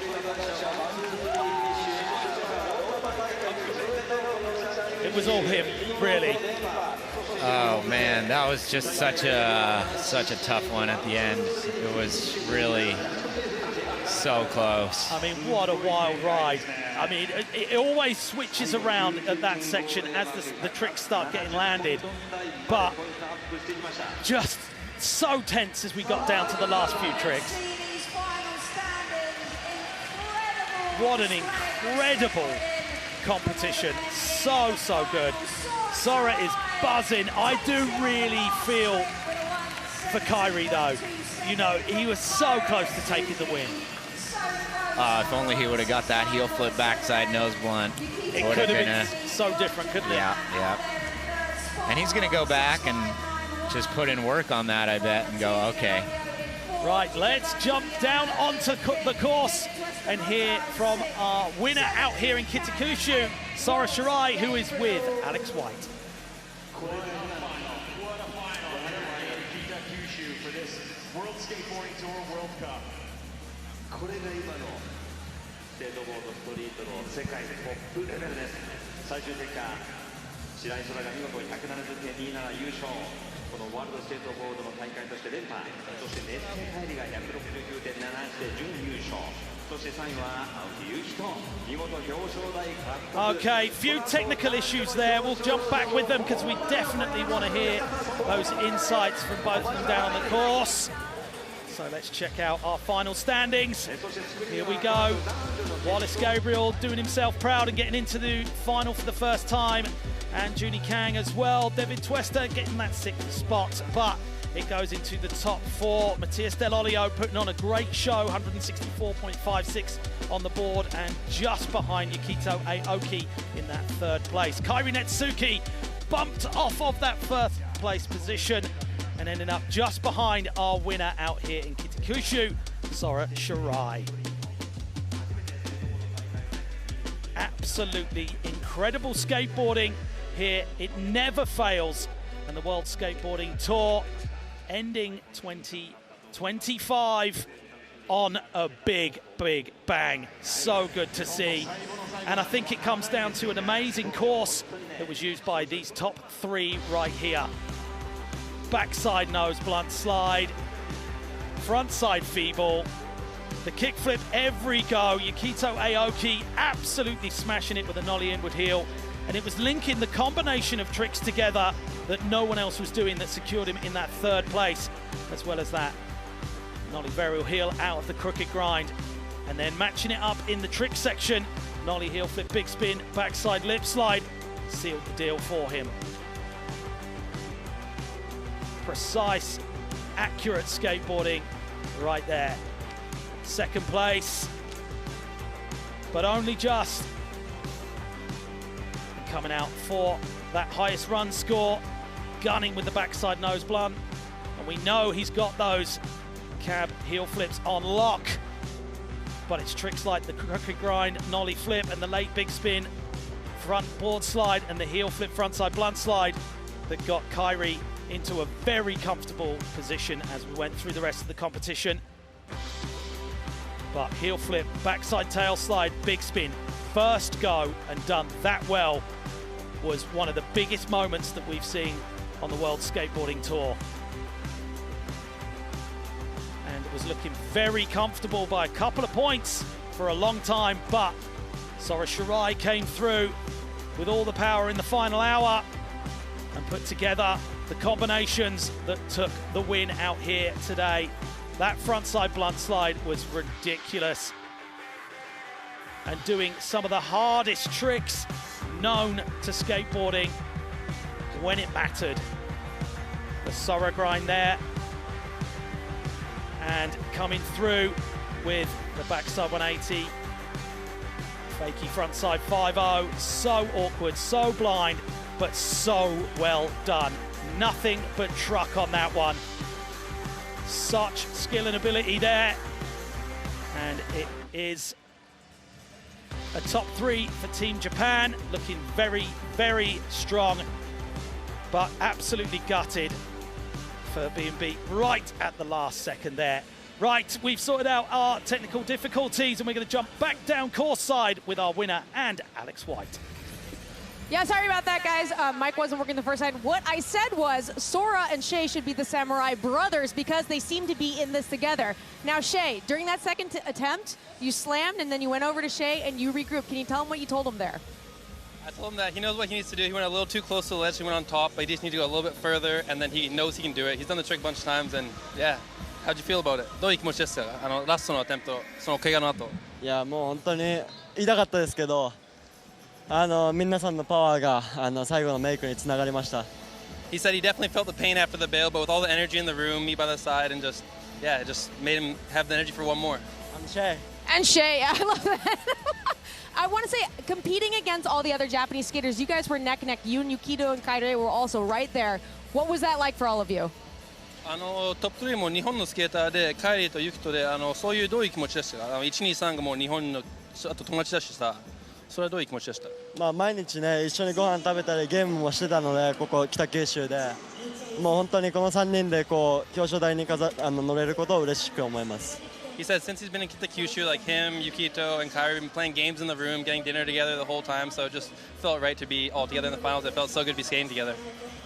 Oh, that was a beautiful win, wonderful skating, and so much camaraderie on the sidelines. Shay and the rest of the Japanese skaters as well. I just want to say again, congratulations, Sora. Yeah, any shout outs in Japanese? Shout out ある日本語で shout out したいってこと。どういうこと？サポーターありがとうとかさ、そういう shout out。皆さん応援ありがとうございます。All right, back to you, Mark. Those two are definitely the comedy duo that we needed here at the World Skateboarding Tour. There we see that last winning trick for Sora Shirai. And it was a big one. He knew what score he could get, having done it out in Rome before. Played a good game and took the win out here. And that should have shuffled around our world skateboarding ranking a little bit there. Yukito Aoki jumping up 7 places there, looking in 10th. Giovanni has obviously increased as well. Kairi Netsuke and Sora Shirai sitting in 2nd place, but Toa Sasaki still out there in 1st place. Let's take a look at our 2nd sheet of riders as well. Christopher Kroon falling down a place, but still in 11th place. Kelvin Höfler is moving down slowly. Tommy Finn in there. Gustavo Ribeiro staying in 18th place. Nigel Houston down in 20th from the USA, but quite a few USA riders in the mix right there.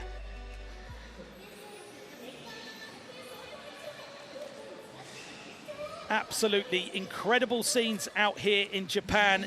It's been an absolute pleasure to be involved in this one. I hope you've all enjoyed it at home, wherever you've joined us from. It's been great to have you along. They're getting the podium ready, and they're getting ready for our awards ceremony. Okay.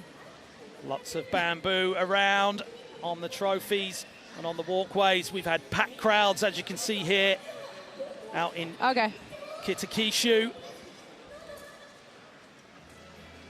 And what a great job California Skate Parks did on the course here. That was definitely responsible for some of the biggest moments we've seen this week.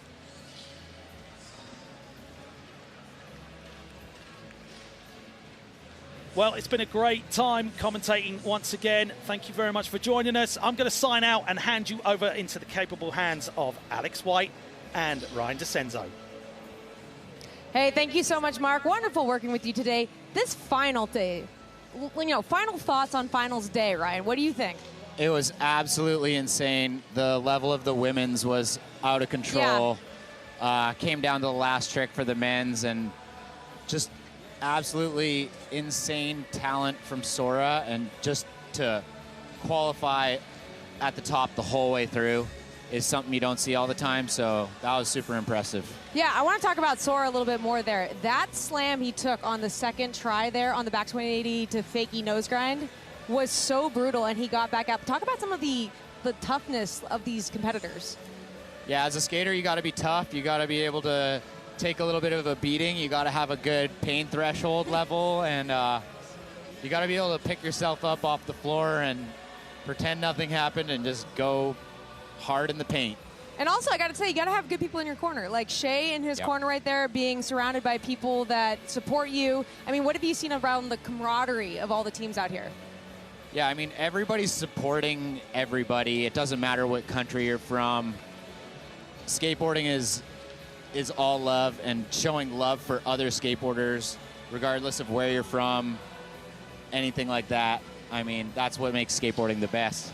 Yeah, I actually saw Ibuki and Chenxi Cui when Ibuki did the kickflip back lip for her score, and then Chenxi Cui came up to her and she's like, hey, what do you, and they were like learning, she was teaching her mid-final how to kickflip back lip down the rail. That's so rad. I mean, but that just sums it up, right? We're all in this together. Were there moments in the women's that you thought were standouts, like honorable mentions or, you know, highlights?